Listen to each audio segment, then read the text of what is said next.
বিরোধী শক্তি, ইসলাম বিরোধী শক্তিকে রোধ করার জন্য, প্রতিহত করার জন্য যা করতে হয় আমরা তাই করব। এটা আমাদের নাকঢাকের কথা না, এটা আমাদের ওপেন স্লোগানের কথা। হয় বাঁচবো না হয় মরবো, কিন্তু এইভাবে ইসলাম বিরোধী চক্রের সাথে আপোষ করে এক দেশে কিভাবে বসবাস করব। আমরা আল্লাহর কোরআন ছাড়তে পারবো, তোমাদেরকেই তোমাদের অসভ্য এই আদর্শ শিখতে হবে। আমরা ইসলামের ভদ্রতা সভ্যতার এই আদর্শ থেকে বিচ্যুত হতে পারবো না, তোমাদেরকে এই পশ্চিমা অসভ্যতার কালচারকে পরিত্যাগ করতে হবে যদি এক দেশে থাকতে চাও। মুহতারাম হাজিরিন, সারা দুনিয়া মুসলমানরা জয় করেছে শুধুমাত্র বাহুর শক্তি দিয়ে নয়, সারা দুনিয়া মুসলমানরা জয় করেছে দেহের শক্তি দিয়ে নয়, সারা দুনিয়াতে কালেমার পতাকা উড়েছে শুধু তরবারির শক্তি দিয়ে নয়, সারা দুনিয়ার সমস্ত তাগুত, সমস্ত বাতিল, সমস্ত কুফরি শক্তি, সমস্ত তাগুতি শক্তি, সমস্ত মানব রচিত শক্তি মুসলমানদের পায়ের নিচে পিষ্ট হয়েছে আত্মার শক্তির কারণে। খলিফাতুল মুসলিমিন ওমর ফারুক রাদিয়াল্লাহু তাআলা আনহুর যুগে একবার রোমান সৈনিকদের সঙ্গে মুসলমানদের যুদ্ধ হয়, লড়াই হয়।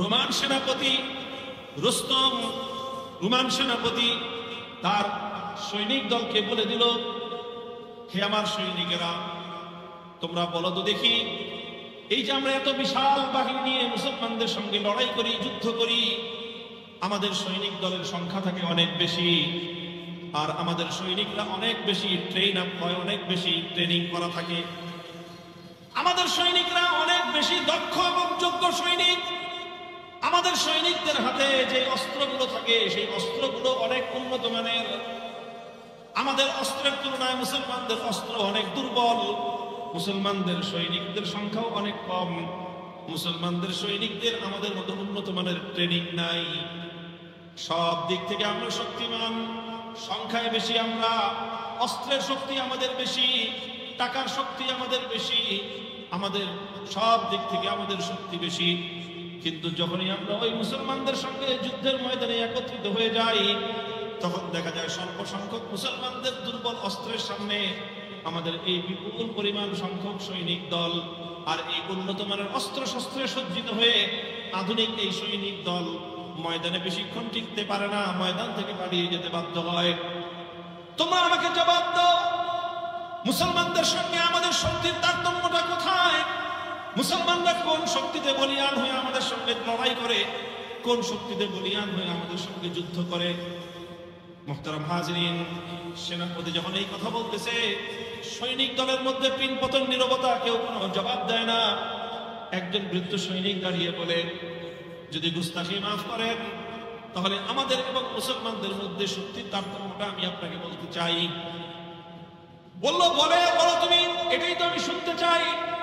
আমাদের মধ্যে তাদের মধ্যে কোন রহস্যময় শক্তি রয়েছে তারতম্য করে দেয়, যেই শক্তির কারণে আমরা বারবার পরাস্ত হই, তাদের সঙ্গে আমরা বিজয় লাভ করতে পারি না? তখন সেই বৃদ্ধ সৈনিক দাঁড়িয়ে বলে, আমি মুসলমানদের সঙ্গে অনেকগুলো রণাঙ্গনে লড়াই করেছি, যুদ্ধ করেছি, আর মুসলমানদের শক্তির উৎস খুঁজে তালাশ করবার চেষ্টা করেছি।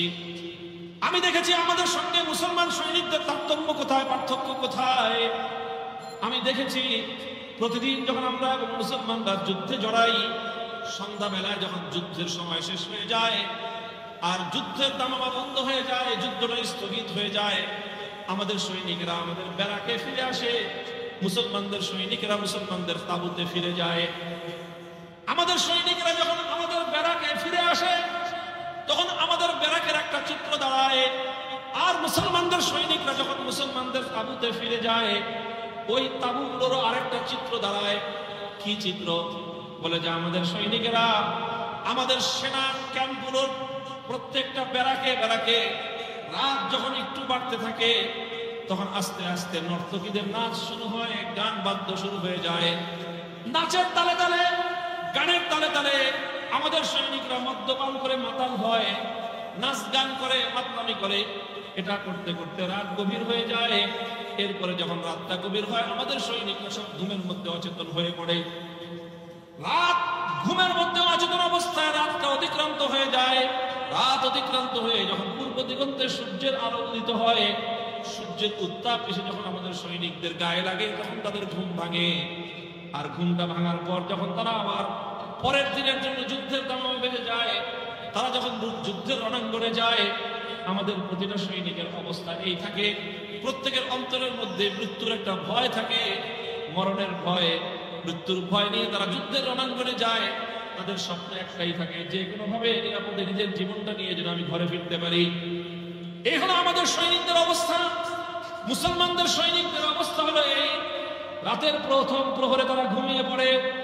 তাদের ব্যারাকগুলোতে কোনো নাচ নাই, কোনো গান নাই, কোনো মদ নাই, কোনো আড্ডাবাজি নাই, তারা ঘুমিয়ে পড়ে। তারা রাতের প্রথম প্রহরে ঘুমায়, রাত বেশি রাত করে না। এরপরে যখন মধ্যরাতের সীমানা পার হয়ে যায়, তখন তাদের ঘুমগুলো আস্তে আস্তে ভাঙতে থাকে। আর এক একটা মুসলিম সৈনিক রাতের শেষ প্রহর যখন শুরু হয়, তারা বিছানা থেকে উঠতে আরম্ভ করে, উজু করে এসে তারা জায়নামাজে দাঁড়ায়। জায়নামাজে দাঁড়ায় আবেগ পাখা কণ্ঠে তারা আল্লাহর কোরআনের তেলাওয়াত করতে থাকে। একদিকে কণ্ঠে তাদের কোরআনের তেলাওয়াত চলতে থাকে, আর অপর দিকে তাদের আবেগে হৃদয় ভেঙে, বুক ভেঙে তাদের কান্না চলতে থাকে, চোখের অশ্রুতে তাদের বুক ভাসতে থাকে। নামাজের পরে যারা যখন দুহাত তুলে আল্লাহ পাক রব্বুল আলামিনের দরবারে ফরিয়াদের হাত তুলে, তাদের আহাজারিতে খোদার আরশ পর্যন্ত কেঁপে উঠে। হঠাৎ কোন নতুন আগন্তুক যদি শেষ রাতে মুসলমানদের ওই সৈনিকদের ব্যারাকের পাশে এসে দাঁড়ায়, কারা এখানে থাকতেছে ওই লোকটা জানে না, হঠাৎ রাতের বেলায় আসছে, এসে যদি কান্নাকাটির আওয়াজ শুনে, তাহলে কান্নাকাটির আওয়াজ শুনে লোকটা মনে করবে যে এখানে যারা আছে এরা সন্ন্যাসীর দল, এরা বৈরাগী, এরা দুনিয়া কি জিনিস জানে না, এরা কোন সৈনিকের দল নয়, বরং এরা দুনিয়াতে শুধু কান্নাকাটি করা ছাড়া বুঝি আর কিছুই জানে না। এভাবে রাতের শেষ প্রহরে মুসলমানদের তাঁবুটা কান্নার রোল পড়ে যায়, আল্লাহর কোরআনের তেলাওয়াতের দ্বারা গুঞ্জরিত হতে থাকে। এক একজন মুসলমান সিজদায় লুটিয়ে পড়ে আল্লাহ পাক রব্বুল আলামিনের কাছে ফরিয়াদ করতে থাকে, নিজের অপরাধের ক্ষমা চাইতে থাকে, নিজেকে অপরাধী বলে আল্লাহ পাক রব্বুল আলামিনের কাছে তারা নিজেদেরকে সুপর্দ করতে থাকে। এইভাবে কান্নাকাটি আর দোয়া রোনাজারি আর কোরআন তেলাওয়াত আর সিজদার মধ্যে, জায়নামাজে তাহাজ্জুদের মধ্যে দাঁড়িয়ে দাঁড়িয়ে তাদের রাতটা সমাপ্ত হয়ে যায়। এরপরে যখন পূর্ব দিগন্তে সূর্য উঠে, যুদ্ধের তামামা যখন বাজতে আরম্ভ করে, তখন এক একজন মুসলমান জিহাদের ময়দানে যখন নামে, প্রত্যেকটা মুসলমানের কাছে শহীদি মৃত্যুর জন্য তারা এতটাই পাগল হয়ে থাকে। আমরা জীবন বাঁচাতে যতটা পাগল, ওরা তাদের আল্লাহর জন্য জীবন দিতে তার চেয়ে বেশি পাগল। হুম রুহবানুল লাইলি ওয়া ফুরসানুন নাহার, হুম রুহবানুল লাইলি ওয়া ফুরসানুন নাহার। মুসলমানদের শক্তির উৎস হলো এই দুইটা জায়গায়। ওরা রাতের বেলায় তাহাজ্জুদ গুজার, দিনের বেলায় ওরা ঘোরসাওয়ার। যতদিন পর্যন্ত মুসলমানদের মধ্যে এই দুই শক্তি থাকবে, রাতের বেলায় তাহাজ্জুদের মাধ্যমে, রাতের বেলায় কান্নাকাটির মাধ্যমে, রাতের বেলার কোরআনের তেলাওয়াত আর রোনাজারির মাধ্যমে তাদের আত্মার শক্তি তারা অর্জন করে। আর ওই আত্মার শক্তি নিয়ে দিনের বেলায় যখন তারা এক হাতে তরবারি আর এক হাতে ঢাল নিয়ে আল্লাহু আকবারের স্লোগান নিয়ে যখন তারা জিহাদের ময়দানে নামে, 5 লক্ষ 10 লক্ষ নয়, তাম পৃথিবীর সমস্ত শত্রু মিলে ওই মুসলমানদের অগ্রযাত্রা রুখে দিতে পারে না। যদি মানুষের ভিতরটা যদি ভালো না হয়, মানুষের অন্তর যদি পরিশুদ্ধ না হয়, তাহলে বাহ্যিকভাবে মানুষ যত বড় কাজ করুক, বড় যত আমল করুক, এই সব আমল, এই সকল বড় কাজ, এর কোনোটারই কোনো কানা পয়সা পরিমাণ মূল্য নেই। হাদিসের কিতাবের মধ্যে রাসূল আকরাম সাল্লাল্লাহু আলাইহি ওয়াসাল্লামের একটি হাদিস বর্ণিত হয়। নবী আকরাম সাল্লাল্লাহু আলাইহি ওয়াসাল্লাম বলেন যে কিয়ামতের দিন 3 জন মানুষকে দিয়ে আল্লাহ পাক রব্বুল আলামিন জাহান্নামকে উদ্বোধন করবেন। 3 শ্রেণীর মানুষকে দিয়ে জাহান্নামের মধ্যে, দোজখের মধ্যে যাদেরকে সর্বপ্রথম নিক্ষেপ করবেন, তাহলে কয় শ্রেণীর মানুষ? 3 শ্রেণীর মানুষ। এখন স্বাভাবিকভাবে যদি জিজ্ঞাসা করি, আচ্ছা আপনাদের ধারণা কি, বলেন তো সেই 3 শ্রেণীর মানুষ কারা হইতে পারে? তাহলে স্বাভাবিকভাবে হয়তো অনেকে মনে করবে যাদেরকে সর্বপ্রথম জাহান্নামে আল্লাহ পাক নিক্ষেপ করবেন, এরা হবে 1 নম্বর যারা খুনি, 2 নম্বর যারা চাঁদাবাজ, 3 নম্বর যারা মাদক সেবী, গাঞ্জুট্টা। এটা স্বাভাবিক একটা ধারণা আছে। কিন্তু আল্লাহ রাসূল সাল্লাল্লাহু আলাইহি ওয়াসাল্লাম যেটা বলেছেন সেটা এর কোনোটাই না। যত বড় অপরাধী, সন্ত্রাসী, খুনি, হত্যাকারী, লুণ্ঠনকারী, চোর, ডাকাত, বদমাশ, যত ধরনের অপরাধ আছে এর কোনোটাই আল্লাহ রাসূল সাল্লাল্লাহু আলাইহি ওয়াসাল্লাম এখানে বলেননি। নবী আকরাম সাল্লাল্লাহু আলাইহি ওয়াসাল্লাম যেই তিন ব্যক্তির দ্বারা আল্লাহ পাক রব্বুল আলামিন যেই তিনজনকে সর্বপ্রথম জাহান্নামের মধ্যে নিক্ষেপ করবেন, সেই তিনজনের পরিচয় শুনলে যারা আগে কখনো শুনে নাই তারা স্তম্ভিত হয়ে যাবে। যেটা বলে কি, যে তিন ব্যক্তিকে আল্লাহ পাক রব্বুল আলামিন প্রথমে জাহান্নামে নিক্ষেপ করবেন তার মধ্যে একজন হলো আলেম, আরেকজন হলো মুজাহিদ, আরেকজন হলো দানবী, দান করে, অনেক দান খয়রাত করে। এই তিন ব্যক্তিকে আল্লাহ পাক রব্বুল আলামিন জাহান্নামের মধ্যে নিক্ষেপ করবেন। এখন বলবেন হুজুর দান করছে, কি অপরাধ করছে? সে জিহাদ করছে, মুজাহিদ জিহাদ করছে, কি অপরাধ করছে? আলেম ভালো মানুষ, কি অপরাধ করছে? তাকে আল্লাহ পাক রব্বুল আলামিন জাহান্নামের মধ্যে নিক্ষেপ করবেন কেন? নবী আকরাম সাল্লাল্লাহু আলাইহি ওয়াসাল্লাম বলেন যে আল্লাহ পাক রব্বুল আলামিন এই তিন ব্যক্তিকে ডাকবেন। দেখে যে ব্যক্তি মুজাহিদ, আল্লাহর রাস্তায় জিহাদ করতে করতে জীবন দিয়ে দিছে, শহীদ হয়ে গেছে, আল্লাহ পাক তাকে ডেকে জিজ্ঞাসা করবেন যে আমি তোমাকে দুনিয়াতে পাঠিয়েছিলাম, তোমাকে একটা জীবন দিয়েছিলাম, তোমাকে আমি অনেক নিয়ামত দিয়েছিলাম, তাহলে তুমি আমার এই নিয়ামতগুলি লাভ করে, আমার এই নিয়ামত পেয়ে তুমি কি করছো আমার জন্য? তো মুজাহিদ বলবে যে আল্লাহ আর কি করতে পারতাম আমি আপনার রাস্তায় যুদ্ধ করতে করতে, জিহাদ করতে করতে আমি আমার জীবনটা পর্যন্ত আমি আপনার রাস্তায় বিলিয়ে দিলাম। এরপরে আপনি কোন যে আমি কি করছি? আমার ছিল জীবন সবচেয়ে দামি, সেই জীবনটাই তো আমি আপনার জন্য দিয়ে দিছি। আল্লাহ পাক রব্বুল আলামিন বলবেন যে তোমার সব কথা ঠিক আছে, তোমাকে আমি জীবন দিয়েছিলাম মূল্যবান, সেই জীবন তুমি দিয়ে দিছো জিহাদ করতে করতে, জিহাদের রাস্তায় তুমি জীবন বিলিয়ে দিছো, এটাও সঠিক, কিন্তু তোমার একটা কথা ভুল, মিথ্যা। তুমি যে বললা যে আমার জন্য দিছো, তোমার এই কথাটা মিথ্যা। তুমি জীবন দিছো, লড়াই করছো, সংগ্রাম করছো, তুমি জিহাদ করছো, জিহাদ করতে করতে শহীদ হয়ে গেছো, কিন্তু কোনোটাই তুমি আমার জন্য না। কেন করছো? লিইউকাল আন্নাকা জারীদ।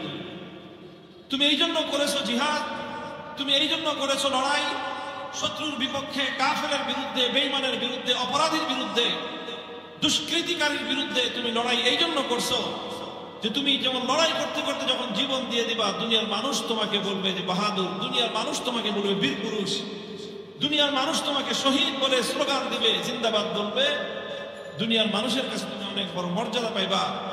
এই জন্য তুমি এই লড়াইটা করছো, আর এই জন্য তুমি জীবন দিছো। ফাকাদ কিল, তো তুমি যেটার জন্য জীবন দিছিলা সেই জীবন দেওয়ার পরে তো তুমি সেটা পেয়ে গেছো দুনিয়াতে, কারণ তুমি মারা যাওয়ার পরে দুনিয়ার প্রত্যেকটা মানুষ তোমার নামে বাহবা দিছে, সবাই তোমার প্রশংসা করছে, সবাই তোমার নামে বলছে যে অমুক বীর পুরুষ। তো তুমি যেটা চাইছো সেটা তো পেয়ে গেছো, আমার কাছ থেকে কি চাও তুমি? আমার কাছে তোমার আর কোনো পাওনা নাই, তুমি যেটার জন্য করছিলা সেটা তুমি দুনিয়াতে পেয়ে গেছো। এটা হলো প্রথম ব্যক্তি। আল্লাহ পাক রব্বুল আলামিনের পরে আলেমকে ডেকে জিজ্ঞাসা করবেন, এই বেটা আলেম, তোমাকে আমি জীবন দিলাম, সম্পদ দিলাম, ধন দৌলত দিলাম, তোমাকে আমি হায়াত দিলাম, সুস্থতা দিলাম, এত নিয়ামত দিলাম, তুমি এই নিয়ামত দিয়ে আমার জন্য কি করেছো? আলেম বলবে যে আল্লাহ বলেন কি আমি কি করছি? মানে আমি আমার সারাটা জীবন আপনার রাস্তায়, আপনার কোরআনের রাস্তায়, আপনার হাদিসের পথে আমি এলেম প্রচার করতে করতে আমি সারা জীবন এই পথে আমি ব্যয় করে দিলাম, আর আপনি কোন আমি কি করছি? আল্লাহ পাক রব্বুল আলামিন আলেমকে বলবেন যে হ্যাঁ, তোমার সবগুলি কথা সত্য, তুমি অনেক এলেম শিখছো, তুমি সেই এলেম অনেক প্রচার করছো, সেই এলেম তুমি অনেক মানুষকে শিখাইছো, সেই এলেম দিয়ে তুমি দুনিয়ার মানুষের অনেক উপকার করছো, সব কথা সত্য, তবে একটা কথা মিথ্যা। তুমি যে মাঝখান দিয়ে বললা আমার জন্য, এই কথাটা তোমার মিথ্যা, তুমি আমার জন্য করো নাই। বরং তুমি এই জন্য করছো লিউকালা আন্নাকা আলিমুন, তুমি এই জন্য এই ইলমের প্রচার করছো, তুমি এই জন্য ওয়াজ করছো, তুমি এই জন্য মানুষের কাছে দ্বীন প্রচার করছো, মানুষকে দ্বীন শিখাইছো, যাতে মানুষ তোমার প্রশংসা করে যে বাপরে বাপ, বিরাট বক্তা, বিরাট হুজুর, বিরাট আলেম। মানুষের প্রশংসা পাওয়ার জন্য তুমি এই কাজ করছো, আমি আল্লাহর কাছ থেকে প্রতিদান পাওয়ার নিয়ত তুমি করবে। কাজেই তুমি যে উদ্দেশ্যে করছো সেটা তুমি দুনিয়াতে পেয়ে গেছো। দুনিয়াতে তোমার নাম হয়েছে অনেক বড় আলেম, দুনিয়াতে মানুষ তোমাকে দেখতে সম্মান করত, তোমার মাহফিল হইলে লক্ষ লক্ষ মানুষ জমা হইতো, মানুষ তোমার নামে জিন্দাবাদ স্লোগান দিত, তোমাকে সারা দুনিয়ার মানুষ বড় বড় হাদিয়া দিত, অনেক সম্মান দুনিয়াতে পাইছো মানুষের কাছ থেকে। যা যা তুমি চাইছিলা সব তুমি পেয়ে গেছো। যে আজকে আমার কাছ থেকে তুমি কি চাও? কারণ তুমি তো আমার জন্য কিছু করো নাই, যেটার জন্য করছো সেটা তুমি পেয়ে গেছো। এরপর আল্লাহ পাক রব্বুল আলামিন দানবীরকে ডাকবেন, তোমাকে আমি এত সম্পদ দিছিলাম, এত সম্পদের পাহাড় আমি তোমাকে দিয়েছিলাম, তুমি সেই সম্পদের পাহাড় দিয়ে কি করছো? সে বলবে আল্লাহ বলেন কি আমি কি করছি? মানে দেখেন নাই, আমি আমার সম্পদ দেদারসে মানুষের মধ্যে দান করছি, খয়রাত করছি, মানুষের কল্যাণে ব্যয় করছি, সমাজ কল্যাণে ব্যয় করছি, অভাবী মানুষকে দান করছি, দুঃখী মানুষকে দান করছি, মানুষকে চিকিৎসার জন্য মানুষকে খরচ দিছি, মানুষের অভাবী মানুষের আমি অভাব পূরণ করছি, ক্ষুধার্ত মানুষের ক্ষুধার ব্যবস্থা করছি, মানুষের জন্য কল্যাণ হয় এবং প্রত্যেকটা কাজে আমি দুই হাতে আমি হাত খুলে ব্যয় করছি। সবই তো করছে আল্লাহ আপনার জন্য। আল্লাহ তাকে একই কথা বলবেন যে তোমার সবগুলি কথা সত্য আছে, যে তুমি অনেক খরচ করছো, অনেক চারিদিকে তোমার দুই হাতে তুমি খালি বিলিয়ে গেছো, তবে তোমার ওই কথাটা মিথ্যা যে আমার জন্য করছো, এই কথাটা ঠিক না। বরং তুমি কেন করছো? লিউকালা আন্নাকা জাওয়াদুন, তুমি এই জন্য করছো যেন দুনিয়ার মানুষ তোমাকে দানবীর, দুনিয়ার মানুষ যেন তোমাকে অনেক বলে যুগের হাতেম তাই, দানবীর অমুক হাজি সাহেব, এই সমস্ত বলার জন্য তুমি করছো। কাজী তোমাকে তো দুনিয়াতে মানুষ দানবীর বলছে, তোমার নামের সুন্দর টাইটেল লাগায় দিয়েছে দানবীর হাজি, সব তো হয়েছে। তো তুমি যেটার জন্য করছিলা, এত পয়সা খরচ করছো যেটার জন্য, সেটা তুমি পেয়ে গেছো। কাজী আজকে তুমি আমার কাছে কি চাও? আজকে তোমার আমার কাছে কোনো কিছু, কোনো বিনিময় নাই।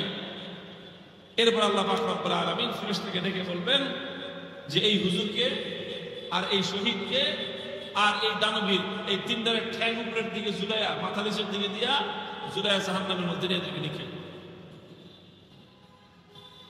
এটা আমরা আমাদের কারো কথা না, এটা স্বয়ং আল্লাহ রাসূল সাল্লাল্লাহু আলাইহি ওয়াসাল্লামের কথা। এই জন্য আমি প্রথম যে কথাটা বললাম সেটা হলো যে আমাদের আত্মাকে পরিশুদ্ধ করার গুরুত্ব অনেক বেশি। বাহ্যিক দেহকে আমরা সুন্দর করার জন্য, আমল করার জন্য হয়তো অনেকে চেষ্টা করি, কিন্তু ইসলাম নিজের সমস্যাটা কোথায়, সেই সমস্যার সমাধান করার প্রতি যদি আমরা গুরুত্ব না দেই, তাহলে অনেক কাজ করবো, দিন শেষে যেয়ে দেখা যাবে যে কিছুই। মাছ মারতেছে কেউ, সারা বিল জুড়ে মাছ মারতেছে আর কোলের মধ্যে রাখতেছে, মাছ মারতেছে আর ব্যাগের মধ্যে রাখতেছে, মাছ মারতেছে আর থলির মধ্যে রাখতেছে, কিন্তু থলির নিচ দিয়ে সাদা। থলির নিচ দিয়ে যদি সাদা থাকে, সারা বিলের মাছ মারতেছে আর রাখতেছে, বিলের ওই পারে যায় দেখবে যে থলির মধ্যে মাছ একটাও নেই। এই জন্য আমাদের খুব সতর্ক হওয়া উচিত, খুব খেয়াল করা উচিত যে আমরা কি করতেছি। فسوف ترى إذا انكشف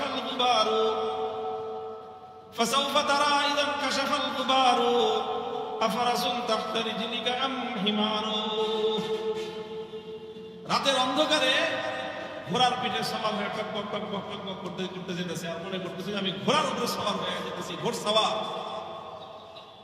সকালে যখন অন্ধকার দূর হয়ে আলো ফুটছে, তখন দেখে কিসের উপর? একটা গাধার উপরে বসে গেছে। তো ভাই, আমাদের যেন এরকম হালাত না হয়, এরকম অবস্থাটা যেন আমাদের না হয়, আমরা নিজেদেরকে পরিশুদ্ধ করার চেষ্টা করি, নিজেদের অন্তরকে পরিশুদ্ধ করার চেষ্টা করি। রাসূল আকরাম সাল্লাল্লাহু আলাইহি ওয়াসাল্লাম এই জন্যই বলেছেন, আলা ইন্না ফিল জাসাদি লামুদগাতান ইযা সালুহাত সালুহাল জাসাদু কুল্লুহু ওয়া ইযা ফাসাদাত ফাসাদাল জাসাদু কুল্লুহু আলা ওয়া হিয়াল কলব। আলা ইন্না ফিল জাসাদি লামুদগাতান ইযা সালুহাত সালুহাল জাসাদু কুল্লুহু ওয়াইদা ফাসাদাত ফাসাদাল জাসাদু কুল্লুহু আলা ওয়াহিয়াল কলব। আল্লাহ নবী বলেন যে মানব দেহের মধ্যে একটা গোশতের টুকরা আছে, মানুষের বডির মধ্যে একটা গোশতের টুকরা আছে। ওই গোশতের টুকরাটা যদি ভালো হয়ে যায় তাই গোটা মানুষটাই ভালো হয়ে যায়, আর ওই গোশতের টুকরাটা যদি নষ্ট হয়ে যায় তো সারা মানুষটাই নষ্ট হয়ে যায়। একটা মানুষ ভালো না খারাপ, একটা মানুষ সে কল্যাণকর না অকল্যাণকর, এটা নির্ভর করে ওই গোশতের টুকরাটার উপর। এরপর আল্লাহ বলেন সেই গোশতের টুকরাটার নাম হলো মানুষের কল, মানুষের হার্ট, মানুষের হৃদয়। অন্তরটাকে শুদ্ধ করতে হবে, পরিশুদ্ধ করতে হবে, অন্তরকে পরিশুদ্ধ করতে হবে। আত্মাকে যদি আমরা পরিশুদ্ধ করতে না পারি, আর যদি ভুল থেকে যায়, আত্মার মধ্যে যদি সমস্যা থেকে যায়, তাহলে দিন শেষে গিয়ে, জীবনের শেষে গিয়ে দেখবো যে আমার ঝুলি ফাঁকা, আমার থলে ফাঁকা, আমার ব্যাগের মধ্যে কিছুই নাই। কারণ ব্যাগ যদি নিচের দিক দিয়ে ছিদ্র থাকে, ফাঁকা থাকে, এই ব্যাগের মধ্যে আমি যত বেশি মালামাল রাখি না কেন, এই ব্যাগের এই থলির মধ্যে আমি যত মূল্যবান মালামালি রাখি না কেন, গন্তব্যে গিয়ে আমি আমার থলের মধ্যে কোনো কিছুই খুঁজে পাবো না। দেখবো যে খালি হাত যায় তো যায়, হাত যায় তো যায়, বাজে না খেয়ে যায়, দেখে তলা। মুহতারাম হাজিরিন, আল্লাহ পাক রব্বুল আলামিন আমাদেরকে আমাদের আত্মাকে পরিশুদ্ধ করার তৌফিক দান করেন। আমরা কিভাবে আমাদের অন্তরকে, আমাদের ভিতরটাকে পরিশুদ্ধ করতে পারি, কিভাবে পারি? আমি এই জন্য দুইটা কথা আমি আপনাদের বলব, দুইটা কথা। একটা, মানুষের ভিতরটাকে নিজেকে পরিশুদ্ধ করবার, নিজেকে সংশোধন করবার একটা পন্থা এবং একটা পদ্ধতি হলো এটা অন্যের সহযোগিতায় করতে হয়। আরেকটা পদ্ধতি এটা নিজেরটা নিজে করতে হয়। নিজে নিজে নিজে নিজের উপরে মেহনত করতে হয়। যেরকম একজন মানুষ যদি দুনিয়াতে অসুস্থ হয়ে যায়, তাহলে তার সুস্থতা অর্জন করার জন্য ট্রিটমেন্টের প্রয়োজন, চিকিৎসার প্রয়োজন। চিকিৎসাটা মানুষ দুইটা কাজ করতে হয়। একটা অসুস্থ মানুষ যদি তার রোগ থেকে মুক্তি চায়, সে যদি অসুস্থতা থেকে মুক্তি চায়, তাহলে তাকে দুইটা কাজ করতে হবে। এক নম্বর কাজ হলো তাকে একজন চিকিৎসকের শরণাপন্ন হওয়া লাগবে, একজন ডাক্তারের শরণাপন্ন হওয়া লাগবে। ডাক্তারের পরামর্শ নিতে হবে, গাইড নিতে হবে, ডাক্তারের কাছে যাইতে হবে, ডাক্তারের কাছে গিয়ে নিজের সমস্যার কথা বলতে হবে, রোগের কথা বলতে হবে। এই সব কিছু বলার পরে ডাক্তার তাকে একটা গাইডলাইন দিবে, প্রেসক্রিপশন দিবে, চিকিৎসাপত্র দিবে, চিকিৎসা ব্যবস্থা দিবে, সব কিছু দিবে। যে ওষুধ লিখে দিল, কিছু করণীয় দিল, কিছু বর্জনীয় দিল, বললো যে হাঁটতে হবে, পরিশ্রম করতে হবে, ব্যায়াম করতে হবে, অথবা রেস্ট করতে হবে, এগুলো খাইতে হবে, এগুলো খাওয়া যাবে না, খাইতে হবে। ডাক্তারের একটা সাজেশন প্রয়োজন। এখন ডাক্তার তো খুব ভালো সাজেশন দিয়ে দিল, ডাক্তার খুব উন্নত মানের চিকিৎসা দিয়ে দিল, ডাক্তার খুব দামি দামি ঔষধ দিয়ে দিল, একেবারে খুব ইফেক্টিভ ঔষধ, কিন্তু রোগী এটার কোনোটাই ওষুধ খাইল না। সে ডাক্তারের কাছ থেকে পরামর্শ নিল ঠিক, কিন্তু ডাক্তারের পরামর্শ মানল না। তাহলে এই রোগী সুস্থ হতে পারবে? রোগীর সুস্থ হওয়ার জন্য তাকে দুটো জিনিসই করতে হবে।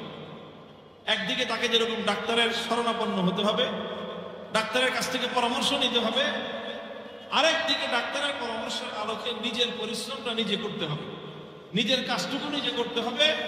তাহলে এই দুইটার সমন্বয়ে দেখা যাবে একদম চরম অসুস্থ মানুষও কিছুদিন চিকিৎসা নেওয়ার পরে ইনশাআল্লাহ সুস্থতা লাভ। ঠিক তদ্রূপ আত্মার জগতেও মানুষকে যদি পরিশুদ্ধি লাভ করতে হয়, হাদিসের দ্বারা বোঝা যায় মানুষের দেহ যেরকম অসুস্থ হয়, মানুষের আত্মাও এরকম অসুস্থ হয়। মানুষের দেহের যেরকম খাদ্য আছে, খোরাক আছে, মানুষের দেহের জন্য খাদ্য আর খোরাকের প্রয়োজন আছে নাই? খাদ্যের প্রয়োজন আছে, পানির প্রয়োজন আছে। খাদ্য গ্রহণ না করে, পানি গ্রহণ না করে একজন মানুষ কতক্ষণ পর্যন্ত নিজের দেহটাকে সুস্থ রাখতে পারবে? একদিন, 2 দিন? 2 দিন যদি লাগাতার কোনো মানুষের দেহে খাদ্য এবং পানীয় না দেওয়া হয়, তৃতীয় দিন সোজা হয়ে দাঁড়াতে পারবে? দ্বিতীয় দিনই তো পারবে না। মাথা ঘুরে চক্কর দিয়ে পড়ে যাবে জমিনের মধ্যে। হ্যাঁ, যদি ফ্যাসিবাদী আমলে রানা প্লাজা ট্রাজেডিতে রেশমা নামক কেউ হয় তাহলে 17 দিন পর্যন্ত না। কিন্তু স্বাভাবিক দেশে, সাধারণ কোন নাগরিকের পক্ষে এটা সম্ভব। তো একটা দেহকে সুস্থ রাখার জন্য যেরকম মানুষের খাদ্য এবং পানীয়ের প্রয়োজন আছে, দেহের যেরকম খোরাক আছে, মানুষের আত্মারও এরকম খোরাক আছে। মানুষের দেহের যেরকম রোগ আছে, মানুষের আত্মারও এরকম রোগ আছে। মানুষের দেহের যেরকম রোগ থেকে মুক্তির ব্যবস্থা আছে, আত্মারও এরকম রোগ থেকে মুক্তির ব্যবস্থা আছে। মানুষের দেহের রোগের যেরকম চিকিৎসক আছে, মানুষের আত্মার রোগেরও এরকম চিকিৎসক আছে। মানুষের দেহের রোগ থেকে সুস্থ হওয়ার জন্য যেরকম ঔষধ আছে, আত্মার রোগ থেকে মানুষের মুক্ত হওয়ার ওরকম ঔষধ আছে। তবে সবগুলো হলো প্রয়োগ করলেই একজন মানুষ পরিপূর্ণ সুস্থতা অর্জন করবে। মানুষের দেহের উপর, একটা মানুষ যদি তার দেহের উপর মেহনত করে, একটা মানুষ যদি তার দেহের উপর পরিশ্রম চালায়, তাহলে এই একটা মানুষের দেহে অনেক শক্তি অর্জন করা সম্ভব কিনা বলেন তো? এই যে মনে করেন আমরা দেখি যে কিছু মানুষ আছে যারা বডি বানায়, তারা তো কিছু মানুষ আছে শুধু শরীরের স্বাস্থ্য সুঠাম বানায়। এদের মধ্যে আরো কিছু আছে যারা কুস্তিবিদ, কুস্তি লড়ে, কুস্তি। এদের মধ্যে কিছু আছে আবার বক্সার, এরা বক্সিং খেলে। তো এই যে যারা বক্সার, বক্সিং খেলে, বক্সিং লড়ে, অথবা যারা কুস্তিগীর, যারা কুস্তি লড়ে, এখন তো কুস্তির কথাটা শোনা যায় না। আগে বাংলাদেশে আমাদের ছোটকালে আমরা দেখছি যে পাকিস্তান থেকে কুস্তিগীর আসতো, নাসের বুলু, আরো কি বুলু পালোয়ান, এইসব আসতো পৃথিবীর বিভিন্ন দিক থেকে। আর পত্র পত্রিকা এই সমস্ত কুস্তিগীরদের যে দৈনিক খাবারের যে তালিকা, এই তালিকা শুনলে খালি, এই তালিকা পড়লেই মাথা ঘুরে। ডেলি সকালবেলা নাস্তা হলো 120টা ডিম, এই নাসের বুলু 120টা ডিম, একটা ছাগল মানে একটা পুরা খাসি, আর এরকম 1-150 রুটি, এর সাথে আর কিছু 3 কেজি দুধ, 4 কেজি মাঠা বা মাখন, এই হলো তার সকালের নাস্তা। এগুলি খেয়ে এবং এটার সঙ্গে আরো পরিশ্রম করে, ব্যায়াম করে, এগুলো করে করে একজন কুস্তিগীর এত শক্তি অর্জন করে তার এই দেহের মধ্যে যে সাধারণ 5-7 জন মানুষ এই কুস্তিগীরের সামনে কিছুই না, ধরে ধরে আছাড় মারতে পারে, এক হাত দিয়ে একটা মানুষকে উঠায়। একজন বক্সিং মোহাম্মদ আলী ক্লে এমন বক্সার যে আমাদের মতো 2-4-5-10 জন মানুষ যদি তার সঙ্গে লড়তে যায় খালি হাতে, একটা বক্সিং মারবে এক একজনের, আর মানে দ্বিতীয়বার উঠে দাঁড়ানোর দাম। সে এমন শক্তি বক্সাররা অর্জন করে। বলেন করে কি করে না? একজন বক্সিং যে খেলে তার হাতে এরকম শক্তি আসে, একজন কুস্তিগীর তার শরীরে এই পরিমাণ শক্তি আসে। কেমনে আসে? তার হাত তো দুইটাই না, চারটা বলেন তো, হাত দুটা, পাও দুটা, শরীর সব আমাদের শরীরের মতোই, কিন্তু সে তার এই শরীরের উপর মেহনত করে, তার এই শরীরকে চর্চা করে, সে শরীর চর্চা করে, নিয়ম মাফিক সে শরীর চর্চা করে, আর এর জন্য একটা সিস্টেম সে মেনটেন করে। খাবার দাবার খায় ওই পরিমাণ, এবং শুধু খায়া খালি ঘুমায় না। খায়া খালি ঘুমাইলে তো কয়েকদিন পরে সে আপনার খালি মেদ বলি হবে। খায় যেরকম, পরিশ্রম করে তার চেয়ে বেশি, ঘাম ঝরনা পরিশ্রম করে। একজন বক্সার যারা দৌড়ায়, দৌড়বিদ, আরে দৌড়বিদ তো দূরের কথা, যারা খেলোয়াড়, তারা যে পরিমাণ প্রতিদিন পরিশ্রম করার, ঘাম ঝরায়, তো এরকম কুস্তিগীর পাহলোয়ান সে পরিশ্রম করতে করতে করতে করতে করতে করতে একজন মানুষের দেহের মধ্যে 10 জন মানুষের চেয়ে বেশি শক্তি সঞ্চয় হওয়া সম্ভব। কিসের মাধ্যমে? এই দেহটার উপর পরিশ্রমের মাধ্যমে, দেহকে পর্যাপ্ত পরিমাণ আহার এবং খোরাক দেওয়ার মাধ্যমে, দেহের মধ্যে পুষ্টিকর খাবার দেওয়ার মাধ্যমে। কোনো ব্যক্তি যদি দেহের মধ্যে পুষ্টিকর খাবার দেয়, দেহের মধ্যে যদি শক্তিশালী খাবার সরবরাহ করে, কোনো ব্যক্তি যদি দেহটাকে চর্চা করে, শরীর চর্চা করে, ব্যায়াম করে, তাহলে এই সব জিনিসের মাধ্যমে একটা মানুষ, সাধারণ একটা মানুষ এই পরিমাণ শক্তি তার দেহের মধ্যে সে অর্জন করতে পারে যে তার মতো 10 জন মানুষের দেহের শক্তির চেয়ে তার একার শক্তি বেশি হয়ে যায়। মুহতারাম হাজিরিন, মানুষের দেহের মধ্যে চর্চার মাধ্যমে, মেহনতের মাধ্যমে, পরিশ্রমের মাধ্যমে মানুষ এতটুকু করতে পারে যে একজন মানুষের দেহের শক্তি 10 জন মানুষের দেহের শক্তির চেয়ে বেশি হয়। কিন্তু একজন মানুষ যতই চর্চা করুক না কেন, একজন মানুষের দেহের শক্তি 1 লক্ষ মানুষের চেয়ে বেশি কোনোদিন হতে পারে না। একজন মানুষ যতই শরীর চর্চা করুক না কেন, যতই সে বক্সিং শিখুক না কেন, সে যত বড় কুস্তিগীর হোক না কেন, একজন মানুষের দেহের মধ্যে 1000 মানুষের চেয়ে শক্তি বেশি হতে পারে না। একজন মানুষের দেহের মধ্যে 100 মানুষের চেয়েও বেশি শক্তি হতে পারে না। বেশির চেয়ে বেশি 5 জন 10 জনের সমান তার শক্তি হতে পারে। কিন্তু 100 জন মানুষের মতো শক্তি একজন মানুষের দেহে, যত বড় কুস্তিগীর হোক, যত বড় পাহলওয়ান হোক, যত বড় বক্সার হোক, তার দেহে এর চেয়ে বেশি শক্তি সে সঞ্চয় করতে পারে না। কিন্তু আল্লাহর কসম খেয়ে বলি, একজন মানুষ যদি তার আত্মার উপর মেহনত করতে থাকে, একজন মানুষ যদি তার রুহের উপর মেহনত করতে থাকে, একজন মানুষ যদি তার কলবের শক্তির উপর মেহনত করতে থাকে, আর কলবকে যদি সে পুষ্টিকর খাবার দিতে থাকে, কলবকে যদি সে পরিচর্যা করতে থাকে, কলবের উপর যদি সে মুজাহাদা করতে থাকে, একজন মানুষের আত্মার মধ্যে এই পরিমাণ শক্তি অর্জন হওয়া সম্ভব। লক্ষ কোটি নয়, সারা পৃথিবীর সমস্ত জিন এবং ইনসান মিলে একজন মানুষের আত্মার শক্তির মোকাবেলা করতে পারে। অর্থাৎ মানুষের দেহের উন্নতির একটা সীমা আছে। মানুষের দেহের উন্নতির একটা সীমা আছে যে একটা মানুষের দেহের মধ্যে কতটুকু শক্তি হতে পারে, একটা মানুষের দেহ কতটুকু শক্তিমত্তা অর্জন করতে পারে, তার একটা সীমা আছে। কিন্তু একটা মানুষের আত্মাকে যদি সে পরিচর্যা করে, আত্মাকে যদি সে চর্চা করে, আত্মাকে যদি সে পরিশুদ্ধ করে, আর আত্মার শক্তি যদি সে অর্জন করতে থাকে, আত্মার শক্তি অর্জন করতে করতে একজন মানুষ আত্মার মধ্যে এই পরিমাণ শক্তি অর্জন করতে পারে যে দুনিয়ার সমস্ত শক্তি একটা মানুষের আত্মার শক্তির সামনে পরাস্ত হয়ে যায়। আল্লাহ পাক রব্বুল আলামিন মানুষকে দেহ এবং আত্মা দুটার সমন্বয় করে তৈরি করেছেন। দেহের উন্নতির একটা সীমা আছে, লিমিটেশন আছে। অল্প দূর পর্যন্ত গিয়ে দেহের দৌরাত্ম শেষ, এর চেয়ে বেশি আর দেহ দৌরাত্ম হতে পারে না। একজন মানুষ চিকিৎসা করে, ঝুলে ব্যায়াম করে, লম্বা হতে পারে, কিন্তু কতটুকু লম্বা হতে পারে? 6 ফিট, 7 ফিট লম্বা হতে পারে। একজন মানুষ 20 ফিট লম্বা হতে পারে। একজন মানুষ তার শরীরকে বডি বিল্ডিং করতে পারে, তার বক্ষটাকে হয়তো 40-এর জায়গায় তার বক্ষকে বিল্ডিং করে সে 50 ইঞ্চি বানাইতে পারে। কিন্তু একটা মানুষের বক্ষ কোনদিন 100 ইঞ্চি হতে পারে। একটা সীমা আছে। একটা মানুষের শরীরের মধ্যে শক্তি সঞ্চয় করতে পারে, কিন্তু শরীরের শক্তি কতটুকু সঞ্চয় করতে পারে? 5 গুণ 10 গুণ পর্যন্ত পারে, কিন্তু 100 গুণ বেশি শক্তি একটা মানুষের দেহের মধ্যে সে সঞ্চয় করতে পারে না। কিন্তু মানুষ যদি আত্মার উপর মেহনত করতে থাকে, তাহলে আত্মার মধ্যে মানুষের শক্তি এই পরিমাণ বাড়তে পারে যে তার কোনো লিমিটেশন নাই, তার কোনো সীমা পরিসীমা নাই। মানুষের আত্মার উপর আল্লাহ পাক রব্বুল আলামিনের যদি রহম হয়, তাহলে সেই আত্মার মধ্যে আল্লাহ পাক রব্বুল আলামিন এইরকম শক্তি দিতে পারেন। আল্লাহ পাক এমন শক্তি দিয়ে দেন যে সারা পৃথিবীর মানুষ যেই কাজ করতে পারে না, মানুষের আত্মা যদি পরিশুদ্ধ হয়ে যায়, আত্মার শক্তি দিয়ে মানুষের পক্ষে সে অসাধ্যকে সাধন করা সম্ভব। মানুষের আত্মার মধ্যে আল্লাহ পাক রব্বুল আলামিন সেই সক্ষমতা রেখেছেন। এই জন্য ভাই, আমরা দেহকে নিয়ে, আমরা আমার দেহের সুস্থ নিয়ে যে পরিমাণ টেনশন ফিল করি, আমরা আমাদের দেহকে পরিশুদ্ধ করার জন্য যেই পরিমাণ চেষ্টা আর ফিকির করি, আমরা আমাদের দেহকে সুস্থ রাখার জন্য যেই পরিমাণ চেষ্টা করি, আমরা আমাদের দেহের শক্তি বৃদ্ধি করার জন্য যেই পরিমাণ চেষ্টা করি, আমরা আমাদের আত্মার শক্তি বৃদ্ধি করার জন্য, আমাদের আত্মাকে শুদ্ধ রাখার জন্য, আমাদের আত্মাকে সুস্থ রাখার জন্য সেই পরিমাণ মেহনত তো দূরের কথা, তার 1000 ভাগের 1 ভাগও চেষ্টা করি। এর চেয়ে বোকামি আর কি হতে পারে বলেন তো? আপনি একটা ইনভেস্ট যদি করেন, তো সেই ব্যবসায় সর্বোচ্চ 1 টাকায় আপনি 10 টাকা লাভ করতে পারবেন।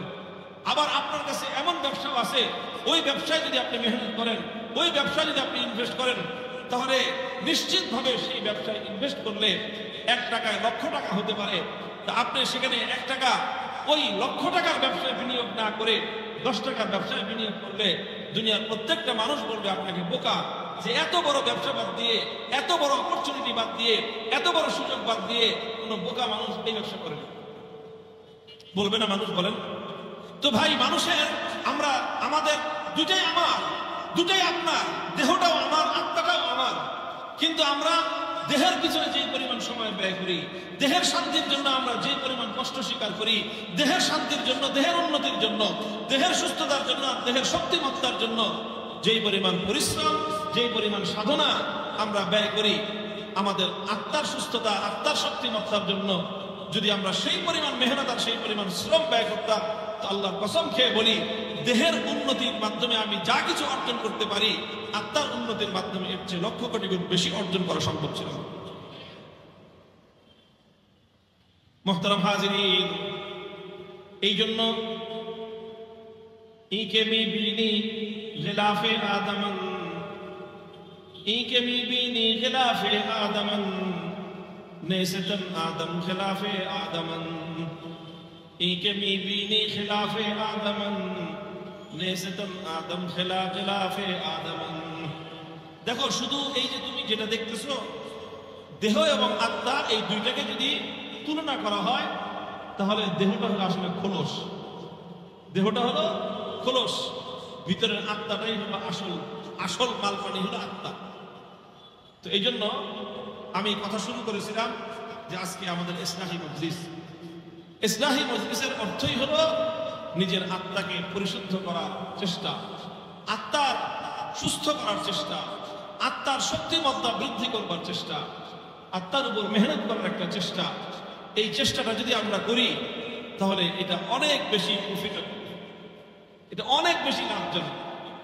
আমি বলতেছি না যে দেহের প্রতি লক্ষ্য রাখতে হবে না, না, আমি দেহের প্রতি তো যত্ন রাখবই, দেহের উন্নতির চেষ্টা তো করবই, দেহটাকে সুস্থ রাখার চেষ্টা করবই, দেহের শক্তিমত্তা বৃদ্ধি করার চেষ্টা করব। তবে মনে রাখবেন, দেহের শক্তিমত্তা আর দেহের আপনার এই যে দেহের শক্তি আর দেহের সুস্থতার চেয়ে আত্মার সুস্থতা এবং আত্মার শক্তির মূল্য এবং তার পাওয়ার অনেক বেশি। দেখেন, মুসলমান পৃথিবীতে অল্প সংখ্যক মুসলমান সারা বিশ্বকে জয় করেছে। হযরত ওমর ফারুক রাদিয়াল্লাহু তাআলা আনহুর সময়ে আমরা ইতিহাস যদি পর্যালোচনা করি, তাহলে সেই সময়ে দেখব যে এই যে অর্ধ পৃথিবী মুসলমানরা বিজয় করেছিল, অর্ধেকটা পৃথিবী, বাকি অর্ধেকটা বিজয় করে নাই এই জন্য না যে ওটা মুসলমানরা বিজয় করতে পারে নাই, ব্যাপারটা এমন না। বাকি অর্ধেকটা মুসলমানরা সমুদ্র পাড়ি দিয়ে পৌঁছতে পারে নাই, এই জন্য বাকি অর্ধেকটা বিজয় হয় না। আর না হলে সারা দুনিয়ায় মুসলমানদের পতাকা তলে শামিল হয়েছে। এই যে বিশাল বিজয় মুসলমানরা অর্জন করেছে, এই অপ্রতিরোধ্য মুসলমানদের গতি কিসের মাধ্যমে ছিল? মুসলমানরা কি অনেক বেশি সৈনিক ছিল? লক্ষ লক্ষ সৈনিক মুসলমানদের ছিল না। হযরত ওমর ফারুক রাদিয়াল্লাহু তাআলা আনহুর যুগে পারস্য সাম্রাজ্যের সঙ্গে যে যুদ্ধটা হয়, একেবারে চূড়ান্ত একটা যুদ্ধ, যেই যুদ্ধের মাধ্যমে পারস্যের সাথে একেবারে সিদ্ধান্তমূলক একটা যুদ্ধ ছিল, যে এই যুদ্ধে জয় পরাজয়ের মধ্য দিয়ে হয় পারস্য টিকে থাকবে, না হয় মুসলমানরা টিকে থাকবে। এইরকম একটা চূড়ান্ত লড়াই হয়েছিল পারস্য এবং মুসলমানদের মধ্যে। সেই যুদ্ধে আবু উবাইদা ইবনে জাররাহ রাদিয়াল্লাহু তাআলা আনহু, যিনি মুসলমানদের সেনাপতি ছিলেন, তিনি সমস্ত মুসলিম সৈনিকদেরকে একত্রিত করার পরে সৈনিক সংখ্যা হয়েছিল 35। অথচ পারস্য সেনা দলের সংখ্যা ছিল 5 লক্ষাধিক। 5 লক্ষাধিক।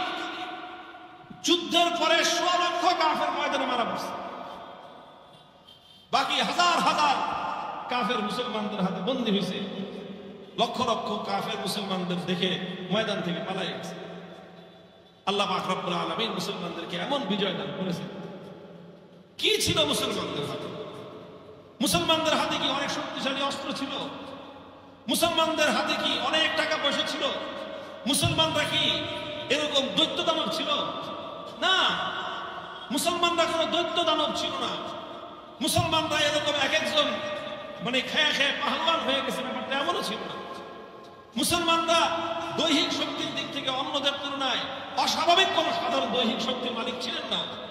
কিন্তু এরপরেও আল্লাহ পাক রব্বুল আলামিন যখন কাফের এবং মুসলমানদের মধ্যে লড়াই হতো, ঈমান এবং কুফরের যখন জিহাদ হতো, ময়দানে যখন বেঈমানের দল আর ঈমানদাররা মুখোমুখি হতো, তখন দেখা গেছে 3000 মুসলমানের হাতে 2 লক্ষ বেঈমান এমন ভাবে পরাস্ত হয়েছে যে 3 লক্ষ মুসলমানের ভয়ে তারা ময়দান থেকে এমন ভাবে পালাইছে যে পিছন দিকে ফিরে তাকাবার সাহস নেই। কেন? কোন শক্তির বলে? কি ছিল মুসলমানদের হাতে? ভাই, এটা দেহের শক্তি ছিল না, এটা হাতের শক্তি না, এটা দেহের শক্তি না। মুসলমানদের দেহের শক্তির অন্তরালে আরেকটা শক্তি ছিল, আরেকটা পাওয়ার ছিল। সেই পাওয়ারের বদৌলতে মুসলমানদের হাতে এমন শক্তি ছিল, যে পাওয়ারের বদৌলতে দেখেন এই যে বাল্ব আছে, একই সাইজের বাল্ব, একটা 5 পাওয়ার, আবার ওই সাইজেরই একটা বাল্ব, ওটার মধ্যে 500 ওয়াট 500 পাওয়ার। তোমার সাইজ কিন্তু তোমাদের একই। যেই ইসের মধ্যে কি বলা হয় এটাকে, হোল্ডারে যে লাগানো হয়, হোল্ডারও একই, সুইচও একই, তার এক, সব এক।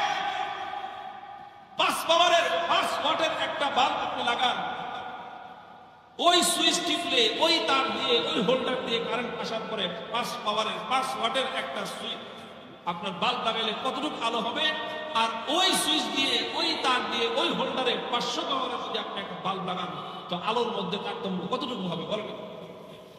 100 গুণ বেশি পাওয়ার হবে। এটা 100 গুণ পাওয়ার কেন হয়েছে? ওটাকে অনেক বড় দেখে না, বরং তার মধ্যে পাওয়ার বেশি, তার মধ্যে পাওয়ার বেশি। এই জন্য দেহ তো দুটোটা বাল্বের একই সমান, দেহ দুটোটা বাল্বের একই সমান, তবে একটা বাল্বের আত্মার শক্তি কম, আরেকটা বাল্বের ভিতরে আত্মার শক্তি বেশি। এই জন্য একটা বাল্বে যতটুকু আলো হয়, আরেকটা বাল্বে তার চেয়ে 500 গুণ বেশি, 1000 গুণ বেশি আলো। মোহতারাম হাজিরিন, তো বাল্বের কথা বললাম, আল্লাহর কসম খেয়ে বলি দুনিয়ার মানুষের ভিতরে এরকমই দেহ দুটা একই সমান, কিন্তু কারো দেহের মধ্যে আত্মার শক্তি কম থাকে, কারো দেহের মধ্যে আত্মার শক্তি বেশি থাকে।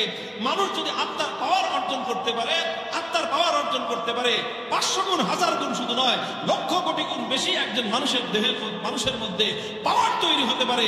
সেটা দেহ এবং মানুষের বাহ্যিক অবকাঠামোর পাওয়ার নয়, সেটা হলো একমাত্র মানুষের রূহ এবং আত্মার। খলিফাতুল মুসলিমিন ওমর ফারুক রাদিয়াল্লাহু তাআলা আনহুর যুগে একবার রোমান সৈনিকদের সঙ্গে মুসলমানদের যুদ্ধ হয়, লড়াই হয়। রোমান সেনাপতি রুস্তম, রোমান সেনাপতি তার সৈনিক দলকে বলে দিল, হে আমার সৈনিকেরা, তোমরা বলো তো দেখি, এই যে আমরা এত বিশাল বাহিনী নিয়ে মুসলমানদের সঙ্গে লড়াই করি, যুদ্ধ করি, আমাদের সৈনিক দলের সংখ্যা থাকে অনেক বেশি, আর আমাদের সৈনিকরা অনেক বেশি ট্রেন আপ হয়, অনেক বেশি ট্রেনিং করা থাকে, আমাদের সৈনিকরা অনেক বেশি দক্ষ এবং যোগ্য সৈনিক। আমাদের সৈনিকদের হাতে যে অস্ত্রগুলো থাকে, সেই অস্ত্রগুলো অনেক উন্নত মানের। আমাদের অস্ত্রের তুলনায় মুসলমানদের অস্ত্র অনেক দুর্বল, মুসলমানদের সৈনিকদের সংখ্যাও অনেক কম, মুসলমানদের সৈনিকদের আমাদের মতো উন্নত মানের ট্রেনিং নাই। সব দিক থেকে আমরা শক্তিমান, সংখ্যায় বেশি আমরা, অস্ত্রের শক্তি আমাদের বেশি, টাকার শক্তি আমাদের বেশি, আমাদের সব দিক থেকে আমাদের শক্তি বেশি। কিন্তু যখনই আমরা ওই মুসলমানদের সঙ্গে যুদ্ধের ময়দানে একত্রিত হয়ে যাই, তখন দেখা যায় স্বল্প সংখ্যক মুসলমানদের দুর্বল অস্ত্রের সামনে আমাদের এই বিপুল পরিমাণ সংখ্যক সৈনিক দল আর এই উন্নত মানের অস্ত্র শস্ত্রে সজ্জিত হয়ে আধুনিক এই সৈনিক দল ময়দানে বেশিক্ষণ টিকতে পারে না, ময়দান থেকে পালিয়ে যেতে বাধ্য হয়। তোমরা আমাকে জবাব দাও, মুসলমানদের সঙ্গে আমাদের শক্তির তারতম্যটা কোথায়? মুসলমানরা কোন শক্তিতে বলিয়ান হয়ে আমাদের সঙ্গে লড়াই করে, কোন শক্তিতে বলিয়ান হয়ে আমাদের সঙ্গে যুদ্ধ করে? মুহতারাম হাজিরিন, সেনাপতি যখন এই কথা বলতেছে, সৈনিক দলের মধ্যে পিনপতন নীরবতা, কেউ কোনো জবাব দেয় না। একজন বৃদ্ধ সৈনিক দাঁড়িয়ে বলে, যদি গুস্তাখি মাফ করেন, তাহলে আমাদের এবং মুসলমানদের মধ্যে শক্তির তারতম্যটা আমি আপনাকে বলতে চাই। বলো তুমি, এটাই তো আমি শুনতে চাই। আমাদের মধ্যে তাদের মধ্যে কোন রহস্যময় শক্তি রয়েছে তারতম্য করে দেয়, যেই শক্তির কারণে আমরা বারবার পরাস্ত হই, তাদের সঙ্গে আমরা বিজয় লাভ করতে পারি না? তখন সেই বৃদ্ধ সৈনিক দাঁড়িয়ে বলে, আমি মুসলমানদের সঙ্গে অনেকগুলো রণাঙ্গনে লড়াই করেছি, যুদ্ধ করেছি, আর মুসলমানদের শক্তির উৎস খুঁজে তালাশ করবার চেষ্টা করেছি। আমি দেখেছি আমাদের সঙ্গে মুসলমান সৈনিকদের তারতম্য কোথায়, পার্থক্য কোথায়। আমি দেখেছি প্রতিদিন যখন আমরা এবং মুসলমানরা যুদ্ধে জড়াই, সন্ধ্যাবেলায় যখন যুদ্ধের সময় শেষ হয়ে যায় আর যুদ্ধের দামামা বন্ধ হয়ে যায়, যুদ্ধটা স্থগিত হয়ে যায়, আমাদের সৈনিকেরা আমাদের ব্যারাকে ফিরে আসে, মুসলমানদের সৈনিকেরা মুসলমানদের তাঁবুতে ফিরে যায়। আমাদের সৈনিকরা যখন আমাদের ব্যারাকে ফিরে আসে, তখন আমাদের ব্যারাকের একটা চিত্র দাঁড়ায়, আর মুসলমানদের সৈনিকরা যখন মুসলমানদের তাঁবুতে ফিরে যায়, ওই তাঁবুগুলোরও আরেকটা চিত্র দাঁড়ায়। কি চিত্র? বলে যে আমাদের সৈনিকেরা আমাদের সেনা ক্যাম্পগুলোর প্রত্যেকটা ব্যারাকে ব্যারাকে রাত যখন একটু বাড়তে থাকে, তখন আস্তে আস্তে নর্তকীদের নাচ শুরু হয়, গান বাদ্য শুরু হয়ে যায়। নাচের তালে তালে, গানের তালে তালে আমাদের সৈনিকরা মদ্যপান করে মাতাল হয়, নাচ গান করে, মাতলামি করে। এটা করতে করতে রাত গভীর হয়ে যায়। এরপরে যখন রাতটা গভীর হয়, আমাদের সৈনিকরা সব ঘুমের মধ্যে অচেতন হয়ে পড়ে। রাত ঘুমের মধ্যে অচেতন অবস্থায় রাতটা অতিক্রান্ত হয়ে যায়। রাত অতিক্রান্ত হয়ে যখন পূর্ব দিগন্তে সূর্যের আলো উদিত হয়, সূর্যের উত্তাপ এসে যখন আমাদের সৈনিকদের গায়ে লাগে, তখন তাদের ঘুম ভাঙে। আর ঘুমটা ভাঙার পর যখন তারা আবার পরের দিনের জন্য যুদ্ধের দামামা বেজে যায়, তারা যখন যুদ্ধের রণাঙ্গনে যায়, আমাদের প্রতিটা সৈনিকের অবস্থা এই থাকে, প্রত্যেকের অন্তরের মধ্যে মৃত্যুর একটা ভয় থাকে, মরণের ভয়, মৃত্যুর ভয় নিয়ে তারা যুদ্ধের রণাঙ্গনে যায়। তাদের স্বপ্ন একটাই থাকে, যে কোনোভাবে নিরাপদে নিজের জীবনটা নিয়ে যেন আমি ঘরে ফিরতে পারি। এই হলো আমাদের সৈনিকদের অবস্থা। মুসলমানদের সৈনিকদের অবস্থা হলো এই, রাতের প্রথম প্রহরে তারা ঘুমিয়ে পড়ে। তাদের ব্যারাকগুলোতে কোনো নাচ নাই, কোনো গান নাই, কোনো মদ নাই, কোনো আড্ডাবাজি নাই, তারা ঘুমিয়ে পড়ে। তারা রাতের প্রথম প্রহরে ঘুমায়, রাত বেশি রাত করে না। এরপরে যখন মধ্যরাতের সীমানা পার হয়ে যায়, তখন তাদের ঘুমগুলো আস্তে আস্তে ভাঙতে থাকে। আর এক একটা মুসলিম সৈনিক রাতের শেষ প্রহর যখন শুরু হয়, তারা বিছানা থেকে উঠতে আরম্ভ করে। উযু করে এসে তারা জায়নামাজে দাঁড়ায়।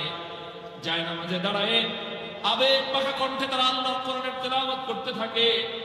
একদিকে কণ্ঠে তাদের কোরআনের তেলাওয়াত চলতে থাকে, আর অপর দিকে তাদের আবেগে হৃদয় ভেঙে, বুক ভেঙে তাদের কান্না চলতে থাকে। চোখের অশ্রুতে তাদের বুক ভাসতে থাকে। নামাজের পরে যারা যখন দুহাত তুলে আল্লাহ পাক রব্বুল আলামিনের দরবারে ফরিয়াদের হাত তুলে তাদের আহাজারিতে খোদার আরশ পর্যন্ত কেঁপে ওঠে। হঠাৎ কোন নতুন আগন্তুক যদি শেষ রাতে মুসলমানদের ওই সৈনিকদের ব্যারাকের পাশে এসে দাঁড়ায়, কারা এখানে থাকতেছে ওই লোকটা জানে না, হঠাৎ রাতের বেলায় আসছে, এসে যদি কান্নাকাটির আওয়াজ শুনে, তাহলে কান্নাকাটির আওয়াজ শুনে লোকটা মনে করবে যে এখানে যারা আছে এরা সন্ন্যাসীর দল, এরা বৈরাগী, এরা দুনিয়া কি জিনিস জানে না, এরা কোন সৈনিকের দল নয়, বরং এরা দুনিয়াতে শুধু কান্নাকাটি করা ছাড়া বুঝি আর কিছুই জানে না। এভাবে রাতের শেষ প্রহরে মুসলমানদের তাঁবুটা কান্নার রোল পড়ে যায়, আল্লাহর কোরআনের তেলাওয়াতের দ্বারা গুঞ্জরিত হতে থাকে। এক একজন মুসলমান সিজদায় লুটিয়ে পড়ে আল্লাহ পাক রব্বুল আলামিনের কাছে ফরিয়াদ করতে থাকে, নিজের অপরাধের ক্ষমা চাইতে থাকে, নিজেকে অপরাধী বলে আল্লাহ পাক রব্বুল আলামিনের কাছে তারা নিজেদেরকে সুপর্দ করতে থাকে। এইভাবে কান্নাকাটি আর দোয়া রোনাজারি আর কোরআন তেলাওয়াত আর সিজদার মধ্যে, জায়নামাজে তাহাজ্জুদের মধ্যে দাঁড়িয়ে দাঁড়িয়ে তাদের রাতটা সমাপ্ত হয়ে যায়। এরপরে যখন পূর্ব দিগন্তে সূর্য উঠে, যুদ্ধের দামামা যখন বাজতে আরম্ভ করে, তখন এক একজন মুসলমান জিহাদের ময়দানে যখন নামে, প্রত্যেকটা মুসলমানের কাছে শহীদি মৃত্যুর জন্য তারা এতটাই পাগল হয়ে থাকে। আমরা জীবন বাঁচাতে যতটা পাগল, ওরা তাদের আল্লাহর জন্য জীবন দিতে তার চেয়ে বেশি পাগল। হুম রুহবানুল লাইলি ওয়া ফুরসানুন নাহার, হুম রুহবানুল লাইলি ওয়া ফুরসানুন নাহার। মুসলমানদের শক্তির উৎস হলো এই দুইটা জায়গায়। ওরা রাতের বেলায় তাহাজ্জুদ গুজার, দিনের বেলায় ওরা ঘোরসাওয়ার। যতদিন পর্যন্ত মুসলমানদের মধ্যে এই দুই শক্তি থাকবে, রাতের বেলায় তাহাজ্জুদের মাধ্যমে, রাতের বেলায় কান্নাকাটির মাধ্যমে, রাতের বেলার কোরআনের তেলাওয়াত আর রোনাজারের মাধ্যমে তাদের আত্মার শক্তি তারা অর্জন করে। আর ওই আত্মার শক্তি নিয়ে দিনের বেলায় যখন তারা এক হাতে তরবারি আর এক হাতে ঢাল নিয়ে আল্লাহু আকবারের স্লোগান নিয়ে যখন তারা জিহাদের ময়দানে নামে, 5 লক্ষ 10 লক্ষ নয়, তাম পৃথিবীর সমস্ত শত্রু মিলে ওই মুসলমানদের অগ্রযাত্রা রুখে দিতে পারে না। মুহতারাম হাজিরিন, সারা দুনিয়া মুসলমানরা জয় করেছে শুধুমাত্র বাহুর শক্তি দিয়ে নয়, সারা দুনিয়া মুসলমানরা জয় করেছে দেহের শক্তি দিয়ে নয়, সারা দুনিয়াতে কালেমার পতাকা উড়েছে শুধু তরবারির শক্তি দিয়ে নয়, সারা দুনিয়ার সমস্ত তাগুত, সমস্ত বাতিল, সমস্ত কুফরি শক্তি, সমস্ত তাগুতি শক্তি, সমস্ত মানব প্রচিত শক্তি মুসলমানদের পায়ের নিচে পিষ্ট হয়েছে আত্মার শক্তির কারণে। রব্বুল আলামিন মুসলমানদেরকে আত্মার শক্তিতে বলীয়ান করেছিলেন। সেই আত্মার উৎকর্ষতা হাসিল করতে হবে, নিজের আত্মাকে পরিশুদ্ধ করতে হবে, এটার নামই হলো ইসলাহ।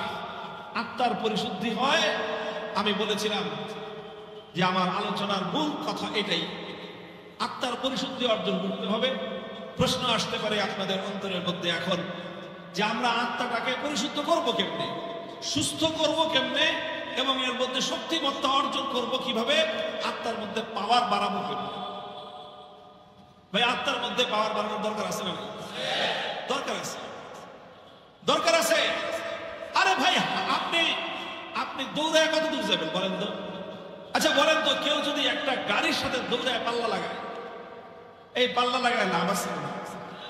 এই গাড়ি এক্সিলেটরে পা চাপ দিবে, ড্রাইভার গাড়ির এক্সিলেটরের মধ্যে চাপ দিবে, ড্রাইভার কি দৌড়াইতে হবে?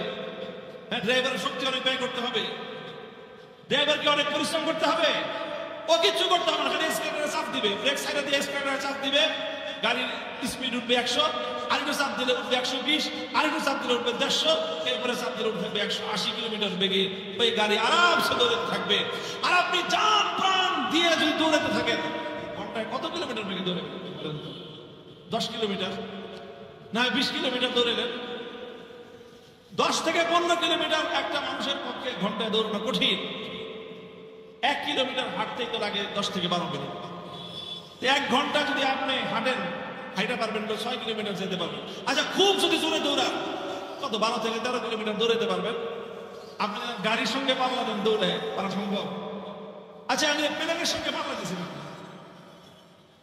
প্লেন যদি উড়াল দেয় আকাশে, ঢাকা থেকে সৌদি আরব যাইতে 6000 কিলোমিটার, হ্যাঁ কোনাকুনি গেলেও তো 3500 কিলোমিটার, 3500 কিলোমিটার যেতে লাগে 6 ঘন্টা। 500-600 কিলোমিটার বেগে একটা বিমান চলতে থাকে। আপনি যদি বিমানের সঙ্গে, যে আমার শরীরে অনেক শক্তি আছে, আমি অনেক দৌড়বিদ, আমি অনেক জোরে দৌড়াতে পারি, তার বেটা তুই যত জোরে দৌড়া, তোমার দৌড়াতের একটা সীমা আছে। দৌড়ায় কোনোদিন প্লেনের সঙ্গে পারা যাবে, দৌড়ায় গাড়ির সঙ্গেই পারা যাবে। ভাই মানুষের দেহের শক্তি হলো দৌড়ায় যেই পরিমাণ যাওয়া যায়, আর আত্মার শক্তি হলো প্লেন নয়, বিমান নয়, রকেটের চেয়েও বেশি গতিতে উড়ে যাওয়া। আত্মার শক্তি অর্জন করো। আজ মুসলমানদের পতনের মূল কারণ হলো এই, মুসলমানরা দেহের শক্তি বৃদ্ধি করার ক্ষেত্রে বাহ্যিক শক্তি বৃদ্ধি করার মধ্যেই মুসলমানদের সকল দৃষ্টি নিবদ্ধ হয়ে আছে। অথচ যেখানে মূল পাওয়ার তৈরি হবে সেই জায়গা থেকে মুসলমানরা বেখবর। এই জন্যই আজ সারা দুনিয়াব্যাপী মুসলমানদের উন্নতির ক্ষেত্রে সবচেয়ে বড় অন্তরায়, মুসলমানদের উন্নতির ক্ষেত্রে অন্তরায় এটাই। আর বেঈমানের দল ওরা জানে যে এই মুসলমানরা যদি আবার তাদের ওই পাওয়ারের সন্ধান পেয়ে যায়, এই মুসলমানরা যদি আবার তাদের ভিতরে পাওয়ার অর্জন করতে শুরু করে, তাহলে এই মুসলমানদেরকে ঠেকায় রাখা সম্ভব না। এই জন্য যত ধরনের শয়তানি বুদ্ধি আর যত ধরনের কুমন্ত্রণা আছে, এটা ওদের এজেন্টের মাধ্যমে দুনিয়ার মুসলমানদের শত্রুরা, ইহুদি খ্রিস্টান পশ্চিমা বিশ্ব মুসলমানদের মধ্যে তাদের দালাল এবং এজেন্টদের মাধ্যমে তারা মুসলমানদেরকে পুশ করতে থাকে, কুমন্ত্রণা দিতে থাকে। খবরদার খবরদার, দেহের শক্তি বাড়াও, বাহ্যিক শক্তি বাড়াও, আত্মার শক্তি বাড়ানোর দরকার নাই, পাওয়ার বাড়ানোর দরকার। ভাই দৌড়ে পাওয়ারের সাথে পারা যায়? বলেন দৌড়ে কি পাওয়ারের সাথে পারা যায়? দৌড়ে তো গাড়ির পাওয়ারের সাথেই পারা যায় না। দৌড়ে আপনি কেমনে বিমানের পাওয়ারের সাথে পারবেন? দৌড়ে আপনি কেমনে রকেটের পাওয়ারের সঙ্গে পারবেন? আজকে বেঈমানদের হাতে পাওয়ার রকেট আছে, বেঈমানদের হাতে আজকে বিমানের পাওয়ার আছে, নানা ধরনের বাহ্যিক, তাদের হাতে বাহ্যিক পাওয়ার আছে। মুসলমানরা যদি এই বেঈমানদেরকে মোকাবেলা করতে হয়, পরাস্ত করতে হয়, আল্লাহ পাক রব্বুল আলামিন মুসলমানদের জন্য এক ঈমানি পাওয়ার রেখেছিলেন। সেই ঈমানি পাওয়ার যদি মুসলমানরা অর্জন করতে না পারে, আল্লাহর কসম খেয়ে বলি মুসলমানদের ভাগ্যের পরিবর্তন হবে না। এই জন্য সর্বপ্রথম এই জায়গাটা থেকে আমাদের বের হয়ে আসতে হবে। কোন কোন প্রক্রিয়ার মাধ্যমে, কোন কোন ষড়যন্ত্রের মাধ্যমে, কোন কোন চক্রান্তের মাধ্যমে আমাদের আত্মার পাওয়ার যেন আমরা অর্জন করতে না পারি, মুসলমানরা যেন সেই কাজের দিকে মনোনিবেশ করতে না পারে, এই দিক থেকে মুসলমানদের দৃষ্টিকে ভিন্ন দিকে ফিরে রাখার জন্যই এই যত ধরনের অশ্লীলতা, বেহায়াপনা, নানা ধরনের পশ্চিমা কালচার, পশ্চিমা অসভ্যতা আজ মুসলমানদের মধ্যে তারা পুষ্কিন করার চেষ্টা করতেছে। অনেক সময় অনেকে মনে করে যে হুজুররা খামাখা খালি যে এই সমস্ত বিষয় নিয়ে এত চিৎকার কেন করে? ভাল লাগে না, মানে না, আপনি আপনার মতো থাকেন না ভাই। এই যে আপনারা দেখেন যে এই যে নারী কমিশন যে রিপোর্ট দিছে, এটা তো শুধুমাত্র নারী কমিশনের রিপোর্ট, এটা না, এটা হলো আমাদের গোটা জাতির নৈতিকতাকে ধ্বংস করে দেওয়ার ষড়যন্ত্রের একটা নির্দেশ। এর মূল টার্গেট হলো মুসলমানদের পরিবার ব্যবস্থা যেন ধ্বংস হয়ে মুসলমানদের ঘরে ঘরে যেন পতিতাবৃত্তি আর মুসলমানদের ঘরে ঘরে যেন জেনা ব্যভিচার এটা যেন ব্যাপকতা লাভ করে। এর সমস্ত আয়োজন আছে এই প্রস্তাবে, সব আয়োজন আছে এখানে। বলবেন কেমনে আয়োজন আছে? এই কমিশনের রিপোর্ট যদি বাস্তবায়িত হয় তাহলে এমন এমন এমন বিবাহের সিস্টেম এখানে বলা হয়েছে, যেই বিবাহে এদের নিয়ম অনুযায়ী যদি বিবাহ করা হয় তাহলে আল্লাহর কোরআন অনুযায়ী, ইসলামের বিধান অনুযায়ী সেই বিবাহ শুদ্ধ হবে না। এখানে এমন অনেক রিপোর্ট আছে, এমন অনেক সুপারিশ আছে, যদি এটা বাস্তবায়ন হয় স্বামী স্ত্রীর মধ্যে বিবাহ বিচ্ছেদ হয়ে যাওয়ার পরেও সেই স্বামী স্ত্রীকে এক ঘরে দাম্পত্য সম্পর্ক রক্ষা করার জন্য এই কমিশনের মধ্যে বাধ্য করা রিপোর্ট আছে। আচ্ছা বলেন, একজনের মধ্যে বিবাহ বন্ধন হয় নাই, শুদ্ধ হয় নাই একটা বিয়ে, যে নারী পুরুষের মধ্যে বিবাহ শুদ্ধ হয় নাই, এই নারী পুরুষ যদি একসঙ্গে এক ঘরে থাকে আর তাদের মধ্যে যদি দৈহিক সম্পর্ক হয়, ফিজিক্যাল রিলেশন হয়, তাহলে এটাকে কি বলবে? ব্যভিচার বলবে। এটা কি বলবে? প্রতি রাত্রে তাদের ঘরে ব্যভিচার হবে।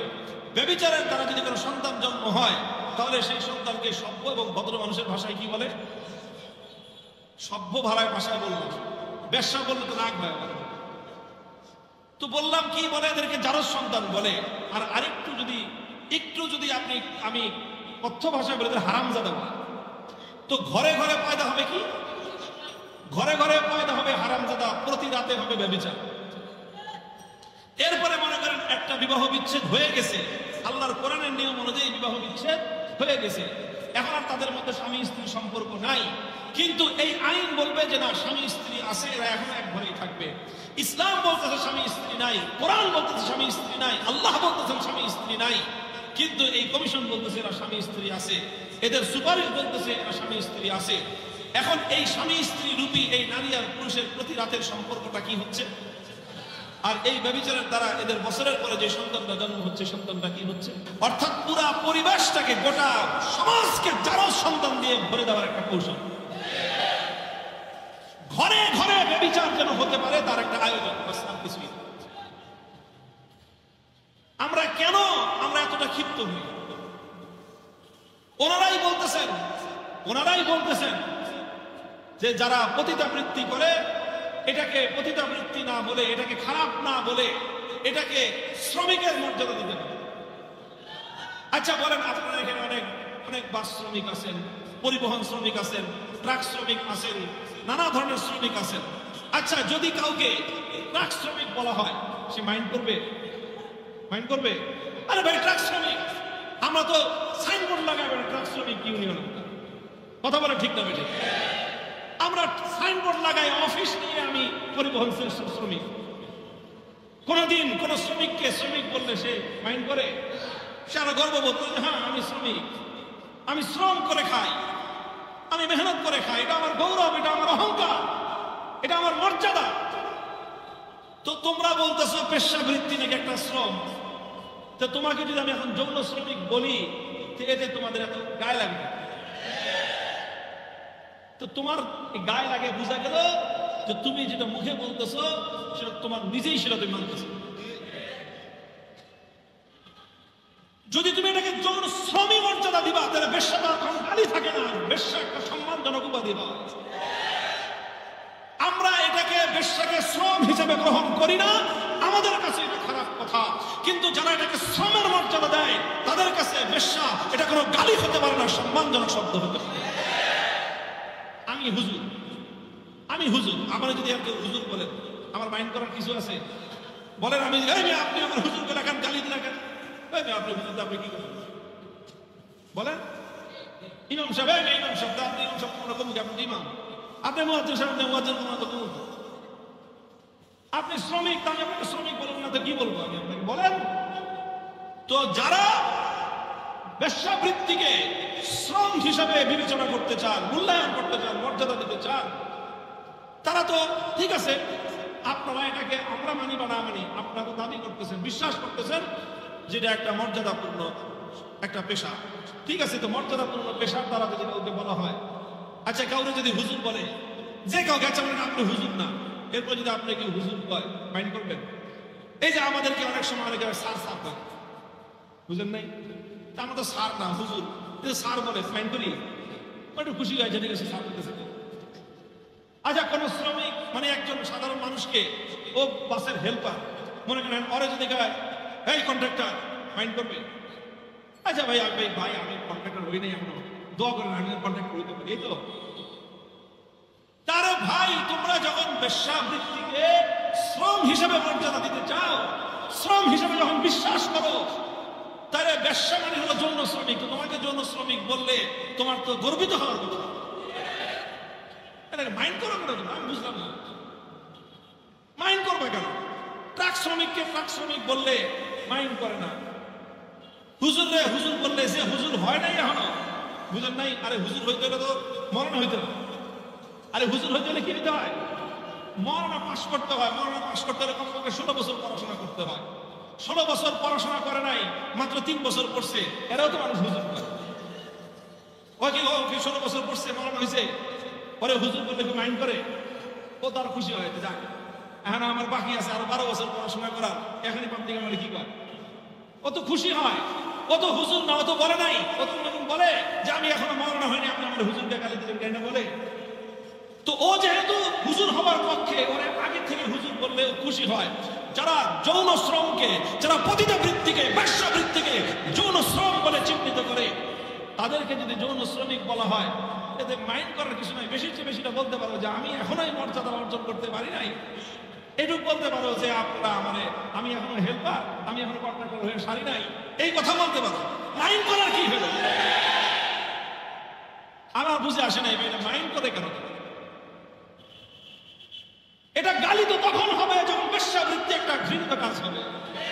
এটা গালি তো তখন হবে যখন বেশ্যাবৃত্তি একটা অন্যায় কাজ হবে। এটা গালি তো তখন হবে বেশ্যাবৃত্তি যখন একটা অপমানজনক কাজ হবে। তুমি একদিকে বলবা সম্মানজনক কাজ, আরেকদিকে তোমাকে ওই সম্মান দিলে তুমি মাইন্ড করবা। এর চেয়ে বড় ভণ্ডামি আর কিছুই হতে পারে না। তুমি বলতেছো এটা সম্মানজনক কাজ, ওই সম্মান তোমার দিলে তুমি মাইন্ড করবে। তুমি বেশির চেয়ে বেশি বলতে পারো অবাস্তব, তুমি এটাকে অসম্মান বলতে পারো। তুমি নিজে বলতেছো যেটা সম্মান, আমি তোমাকে সেই সম্মানটা দিলাম। তুমি বেশির চেয়ে বেশি বলতে পারো যেটা অবাস্তব, কিন্তু তুমি এটাকে অসম্মান বলতে পারো, এটাকে তুমি গালি বলতে পারো। মুহতারাম হাজিরিন, বলতেছিলাম যে এই সব আয়োজন, আর এই সব আয়োজনের পিছনে, এর পেছনে মূল টার্গেট হলো দুইটা। কয়টা? প্রথম টার্গেট হলো গোটা মুসলিম সমাজ থেকে পরিবার সিস্টেমকে ভেঙে চূর্ণ বিচূর্ণ করে দেয়া। আমাদের বাংলা ভাষাটা গল্প আছে, লেস কাটা শিয়াল। শুনছেন গল্প? লেস কাটা শিয়াল।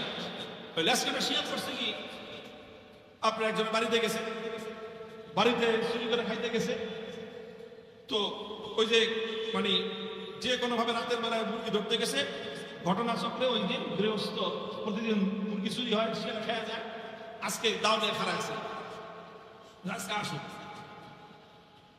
তো শিয়াল তো আরেকটা জানে না যে রাত্রে বেলায় যে আজকে ঘরের মালিক দাও নিয়ে দাঁড়াচ্ছে।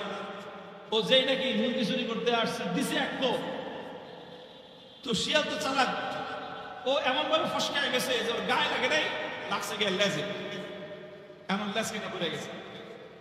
এখন ও যখন জঙ্গলে গেছে, এখন তো ওর লেজ নাই, সব শিয়ালের লেজ আছে। এখন ওই লেজ সারা সব শিয়ালের মধ্যে থাকলে এটা একটা অসম্মানের ব্যাপার। লেজ সারা শিয়াল দেখতে কিরকম লাগে, লেজ কাটা কুত্তা দেখতে কিরকম লাগে? পশু জগতের মধ্যে চতুষ্পদ জন্তুর জন্য লেজটাই হলো তাদের সতর ঢাকা, তাদের লজ্জাস্থান ঢাকার জিনিস। এই লেজটাই হলো তাদের সবকিছু করার জিনিস। এখন ওর লেজ নাই, এখন ওর তো মান সম্মান সবকিছু। এখন যেই অন্য শিয়ালের মধ্যে যখন যাবে, সব লেজ কাটা, বুদ্ধি করছে যে কি করা যায়, আমি গেলে তো সবাই আমার লেজ কাটা বলবে। এখন সে যা বলতেছে যে আজকে বাড়িতে, অন্যান্য দিন তো মোরগ চুরি করে খাইতে হবে, আজকে ওই বাড়িতে মুরগি গেলে বাড়ির মালিকরা একদম মুরগি মানে এটাকে জবাই করে ঝুলে ছেড়ে দিয়েছে, গেলেই খাওয়া যায়, গেলেই খাওয়া যায়। তাই নাকি?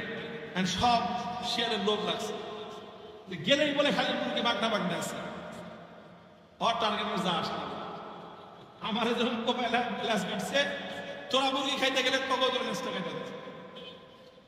ওই শিয়ালের কথায়, মিথ্যা কথার প্রলোভনে পড়ে যেই সমস্ত শিয়াল আসছে, সব শিয়াল ওই বাড়িওয়ালা দায়ের পক্ষে সব বিল্লাস হারিয়েছে।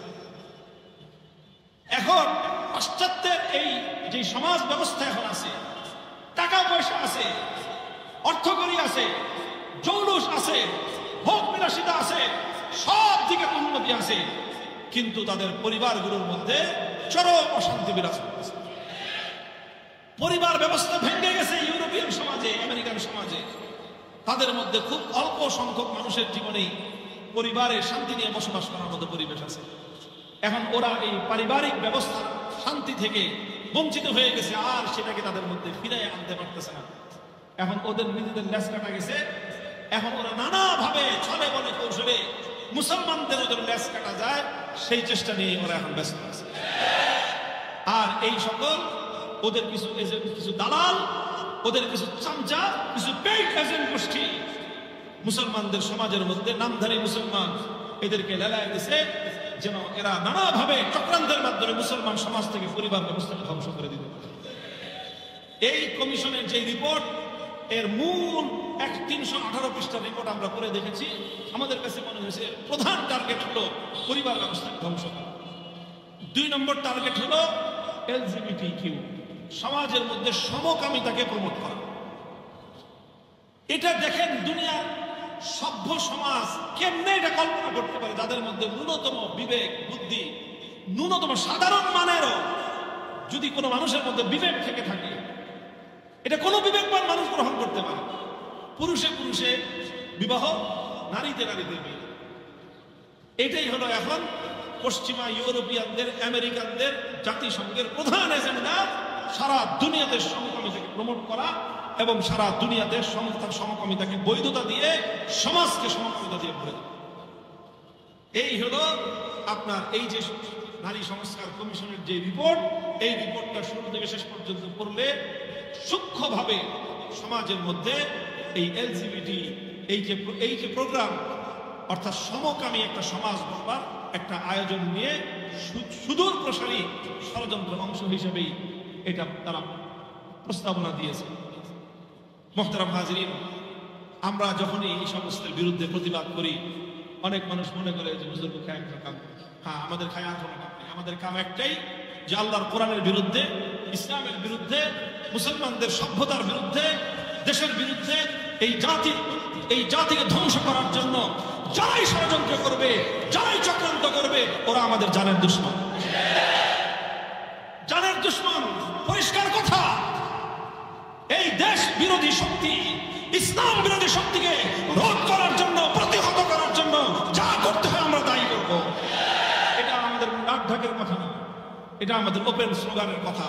হয় বাঁচবো না হয় মরবো, কিন্তু এইভাবে ইসলাম বিরোধী চক্রের সাথে আপোষ করে এক দেশে এইভাবে বসবাস করব। আমরা আল্লাহর কোরআন ছাড়তে পারব, তোমাদেরকেই তোমাদের অসভ্য এই আদর্শ ছাড়তে হবে। আমরা ইসলামের ভদ্রতার, সভ্যতার এই আদর্শ থেকে বিচ্যুত হতে পারবো না। তোমাদেরকে এই পশ্চিমা অসভ্যতার কালচারকে পরিত্যাগ করতে হবে যদি এক দেশে থাকতে চাও। আর যদি থাকতে আমাদের মতো, আমাদের ইসলামের আদর্শকে যদি তোমাদের এতই খারাপ লাগে, চলে যাও, কোনো আপত্তি নাই। আমরা তোমাদেরকে কিছুই বলবো না, বরং তোমাদেরকে চলে গেলে আমরা যাওয়ার সুযোগ করে দিব, যাও।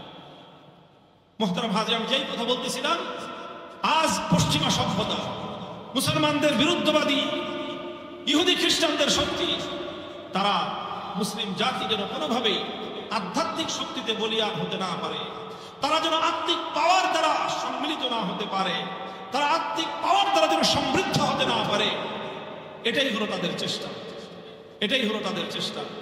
দেখেন কোরআনে পাকের সর্বশেষ সূরার নাম কি? সূরা নাস। সূরা নাস কি বলছেন আল্লাহ পাক? কুল আউযু বিরাব্বিন নাস মালিকিন নাস ইলাহিন নাস। হে নবী আপনি বলুন আমি আশ্রয় চাই, পানাহ চাই আল্লাহর কাছে যিনি মানুষের রব। কিসের থেকে পানাহ চাও? মিন শাররিল ওয়াসওয়াসিল খান্নাস, আমি পানাহ চাই যে নাকি আস্তে আস্তে করে মানুষের অন্তরের মধ্যে কুমন্ত্রণা দেয়, তার থেকে। খুব স্লো পয়সনের মাধ্যমে অন্তরে কি দেয়? কুমন্ত্রণা দেয়। আল্লাযী ইউওয়াসবিসু ফি সুদুরিন নাস, মানুষের অন্তরের মধ্যে দ্বিধাদ্বন্দ্ব সৃষ্টি করে। মিনাল জিন্নাতি ওয়ান নাস, অর্থাৎ শয়তান। শয়তান আবার দুই রকম, আল্লাহর কোরআন বলতেছে একটা হলো জিন শয়তান আর একটা মানুষ শয়তান। একটা হলো জিন শয়তান আর একটা। এখন যারা আল্লাহর কোরআনের বিরুদ্ধে কথা বলে, কোরআনের ভাষায় এরা হলো মানুষ শয়তান। শয়তান পেলেও আবার আমাদের গালি দিছে, কেন বাবা শয়তান পেলে কত সমস্যা? কি শয়তানকে তোমরা মাইন্ড করো কেন? কারণ শয়তান আর তোমরা তো এক দলের লোক। শয়তানের যেই কাজ, শয়তানের যে উদ্দেশ্য, সেটাই তোমরা বাস্তবায়ন করতেছো। তাহলে তোমাকে আমাকে যদি বলা হয়, আমাদেরকে যদি বলা হয় যে আমরা খেলাফতের কর্মী, তা আমরা তো খুশি হই। তোমাদেরকে শয়তানের দল বলে তোমাদের খুশি হওয়ার দরকার। মিনাল জিন্নাতি ওয়ান নাস, শয়তান কয় প্রকার? একটা হলো জিন শয়তান আর একটা হলো মানুষ শয়তান। তো যারা মুসলিম সমাজ থেকে, মানুষের সমাজ থেকে আল্লাহর কোরআনকে উৎখাত করতে চায়, কোরআনের বিধানকে উৎখাত করতে চায়, আল্লাহর আইনকে যারা উৎখাত করতে চায়, মুসলিম সভ্যতাকে যারা ধ্বংস করতে চায়, নিশ্চিতভাবে সন্দেহাতীতভাবে ওরা হলো মানুষ শয়তান। এই মানুষ শয়তানদেরকে প্রতিহত করাটাই আমাদের জীবনের দায়িত্ব। এতে পশ্চিমারা কি মনে করলো, জাতিসংঘ কি মনে করলো, আমেরিকা কি মনে করলো, ওই সমস্ত গণার টাইম আমাদের। আল্লাহ পাক রব্বুল আলামিন আমাদেরকে বুঝবার তৌফিক দান করেন। মুহতারাম হাজিরিন, অনেক লম্বা হয়ে গেছে কথা। আমি আপনাদেরকে দুইটা কথা বলবো বলে বলছিলাম, সংক্ষেপে বলে শেষ করে দেই। মানুষের আত্মার পরিশুদ্ধি অর্জন করার জন্য বলছিলাম দুইটা পথ। একটা হলো নিজে নিজে করতে হবে, আর একটা হলো অন্যের সাহায্যে করতে হবে। অন্যের সাহায্যে যেটা করতে হবে সেটা হলো যেখানে ভালো মানুষরা একত্রিত হয়, যেখানে কি হয়, ভালো মানুষরা ভালো কাজ নিয়ে, ভালো আমল নিয়ে একত্রিত হয়, সেই ভালো মানুষদের সঙ্গে একত্রিত হওয়া, এটা হলো নিজের আত্মার পরিশুদ্ধির প্রথম উপায়। কথাটা বুঝতে পারেনি? কিছু মানুষ নেক আমল করে, তারা আপনি আলাদা আলাদা থাকেন, তাহলে আপনার আত্মার পরিশুদ্ধি হবে না। আপনি এসে এই ভালো মানুষের ভালো কাজের সাথে আপনি জুড়ে যান, তাহলে ভালো মানুষের কাজের সঙ্গে যখন, সম্মিলিত কাজের সঙ্গে যখন আপনি থাকবেন, নেক আমলের সঙ্গে যখন আপনি একসঙ্গে চলতে থাকবেন, তো ধীরে ধীরে আপনার আত্মার পরিশুদ্ধি অর্জন হতে থাকবে। এটা আল্লাহর কোরআন বলেছে। দুই নম্বর উপায় হলো যে নিজে নিজে চেষ্টা করতে হবে। নিজে চেষ্টা করার অর্থ হলো নিজে নিজে আমল করতে হবে। সবচেয়ে বড় আমল হলো যেটার দ্বারা মানুষের আত্মার পরিশুদ্ধি অর্জন হয়, সেটা হলো জিকিরুল্লাহ, আল্লাহর জিকির। সেটা কি? সেটা কি? আল্লাহর নবী বলেছেন যে যখন মানুষের অন্তরের মধ্যে মরিচা পড়ে, মানুষের যেরকম লোহার মধ্যে মরিচা পড়ে, লোহার মধ্যে জং ধরে না? আলা ইন্না লিকুল্লি শাইইন সাকারাতুন ওয়া সাকারাতুল কলবি যিকরুল্লাহ, যে মানুষের অন্তরের মধ্যে এরকম জং ধরে, লোহার মধ্যে যেরকম জং ধরে, লোহার জং দূর করবার উপায় আছে না নাই? আছে। লোহার জং দূর করার বিভিন্ন মেডিসিন আছে। মানুষের অন্তরের মধ্যে যে জং ধরে, সেই জং দূর করবার উপায় হলো আল্লাহর জিকির। আল্লাহর জিকিরের মধ্যে সবচেয়ে উত্তম জিকির হলো কোরআনের তেলাওয়াত। আর কোরআনের তেলাওয়াতের পাশাপাশি নিজে কিছু জিকির করা, সকাল সন্ধ্যা তাসবিহ পড়া, সুবহানাল্লাহ, আলহামদুলিল্লাহ, আল্লাহু আকবার, লা ইলাহা ইল্লাল্লাহ, এই সমস্ত জিকিরের দ্বারা মানুষের অন্তর পরিষ্কার হয়। অন্তর প্রথমে পরিষ্কার হয়, অন্তর প্রথমে সুস্থ হয়, সুস্থ হয়ে তারপরে ধীরে ধীরে তার মধ্যে শক্তিমত্তা অর্জন হয়। আল্লাহ পাক রব্বুল আলামিন যদি তৌফিক দান করেন, আবার অন্য কোনো সময় এই দুইটা বিষয়ের উপর ভিন্ন আলোচনা করব। আজকে আমার আলোচনা এতটুকুই ক্ষান্ত করছি। আমার মূল আলোচনার সার সংক্ষেপ হলো যে ভাই, দেহের সুস্থতা নিয়ে আমরা চিন্তা করি, দেহের উন্নতি নিয়ে আমরা চিন্তা করি, দেহের শক্তিমত্তা বৃদ্ধির চিন্তা করি। দেহ যেরকম সুস্থতা হয়, উন্নতি হয়, শক্তিমত্তা অর্জন হয়, আত্মাও সুস্থ হয়, উন্নত হয়, শক্তিমত্তা অর্জন হয়, তবে কথা হলো যে দেহের উন্নতির একটা সীমা আছে, আর আত্মার উন্নতি এর চেয়ে লক্ষ কোটি গুণ বেশি হওয়া সম্ভব। এই জন্য আমরা নিজেদের আত্মাকে পরিশুদ্ধ করবার চেষ্টা করি, নেক লোকদের সোহবত অর্জন করি। আমাদের এই মসজিদে ইসলাহি মজলিস মাসে একদিন, আজকে মূলত আমি এখানে আসছি এই জন্যই যে আপনাদের সকলকে আহ্বান করব, এখানে আমাদের দিনী ভাইয়েরা, আমাদের সংগঠনের ভাইয়েরা, বাংলাদেশ খেলাফত যুব মজলিস, খেলাফত মজলিসের ভাইয়েরা মাসে এখানে একদিন, প্রতি মাসের প্রথম বৃহস্পতিবার দিন এসার পর থেকে এরকম ইসলাহি মজলিস হয়, সে সাথে জিকির হয়, কিছু আমল হয়। এই যে মানুষের সাথে, নেক লোকদের সাথে আপনি কিছু সময় কাটাবেন, এই সময় কাটানোর দ্বারা নেক লোকদের সঙ্গে সাহচর্যের মাধ্যমে, নেক লোকদের সাহচর্যের মাধ্যমে আপনার অন্তর পরিশুদ্ধ হতে থাকবে। এরপরে আপনি এখানে জিকির করবেন, তেলাওয়াত করবেন, নামাজ পড়বেন, এর দ্বারা আপনার অন্তরের মধ্যে পরিশুদ্ধি অর্জন হতে থাকবে। আল্লাহ পাক রব্বুল আলামিন আমাদের সকলকে তৌফিক দান করেন, আমরা যেন আত্মার শক্তিতে বলিয়ান হয়ে আমরা এমন একটি মুসলিম জাতির সেই হারানো দিনের গৌরব, আবারও সেই সোনালী যুগ যেন আমরা ফিরিয়ে আনতে পারি। আল্লাহ পাক রব্বুল আলামিন আমাদের সকলকে তৌফিক দান করেন। আজকের ইসলাহি মজলিসকে আল্লাহ পাক রব্বুল আলামিন পরিপূর্ণ কবুল এবং কামিয়াব করেন। দীর্ঘ সময় পর্যন্ত আপনারা এখানে আমাদের আলোচনা শুনলেন। আল্লাহ পাক আপনাদের সকলকে এই আলোচনার দ্বারা পরিপূর্ণ উপকৃত হওয়া এবং এই আলোচনার উপর আমল করার তৌফিক আল্লাহ আমাদের সকলকে দান করেন। ওয়া আখিরু দাওয়ানা আলহামদুলিল্লাহি রাব্বিল আলামিন। সুবহানাল্লাহি ওয়া বিহামদিহি সুবহানাল্লাহিল আযীম। সুবহানাল্লাহি ওয়া বিহামদিহি আদাদা খালকিহি ওয়া রিদা নাফসিহি ওয়া জিনাতা আরশিহি ওয়া মিদাদা কালিমাতিহি। সুবহানাল্লাহি ওয়া বিহামদিহি। আপনার দ্বীনের কথাগুলো আলোচনা করলাম, আমাদের আত্মার পরিশুদ্ধি অর্জন করার জন্য আল্লাহ আমরা চেষ্টা করলাম, কিছু মুযাকারা করলাম, আলোকপাত করলাম। ইলাহুল আলামিন, এই কথার মধ্যে কোনো ভুল ত্রুটি হয়ে থাকলে তুমি মাফ করে দাও। আয় আল্লাহ, আমাদের সকল আত্মাগুলিকে তুমি পরিশুদ্ধ করে দাও। আয় আল্লাহ, আমাদেরকে পরিপূর্ণ ইসলাহে নফসের তৌফিক ইনায়াত করে দিন। ইলাহুল আলামিন, রব্বুল আলামিন, আমাদের ভাইয়েরা এখানে প্রতি মাসে ইসলাহি মজলিসের মাধ্যমে আয় আল্লাহ নিজেদের আত্মার পরিশুদ্ধির জন্য মেহনত করেন। আয় আল্লাহ, অন্যান্য কর্মসূচি পালন করেন। আয় আল্লাহ, আপনার দিনকে বিজয়ী করবার এই কর্মসূচিগুলোকে আপনি কবুল এবং মঞ্জুর করুন, পরিপূর্ণ কামিয়াবি নসিব ফরমান।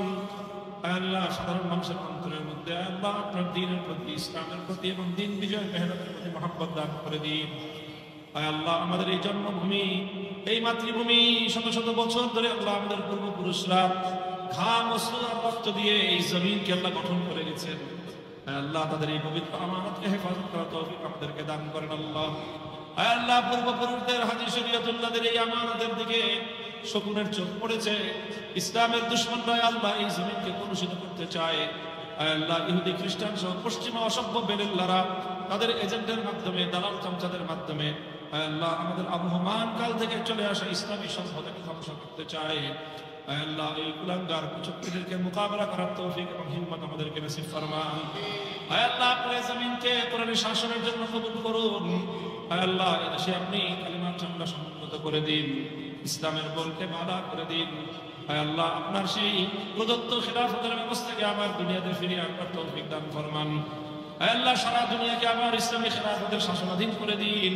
আয় আল্লাহ, ইসলামী খেলাফতকে আল্লাহ আপনি আবার পুনর্জীবিত করে দিন। ইলাহুল আলামিন, রব্বুল আলামিন, হজের মাস চলতেছে, অনেক হাজী সাহেবান বাইতুল্লাহ নগরে চলে গেছে আল্লাহ, অনেকে যাওয়ার পথে আছে, অনেকে যাওয়ার অপেক্ষায় আছে আল্লাহ।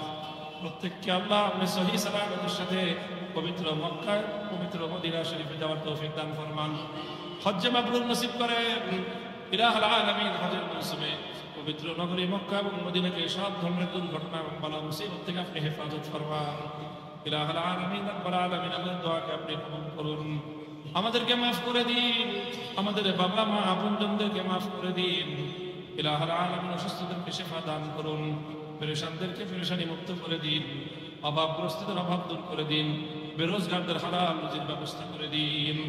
আয় আল্লাহ, আমাদের পরবর্তী প্রজন্ম, আমাদের সন্তান সন্ততি, তাদের সকলকে আল্লাহ আপনার দ্বীনের জন্য কবুল করুন, তাদেরকে মজবুত ঈমান এবং আমল এবং হিদায়াত নসিব ফরমান।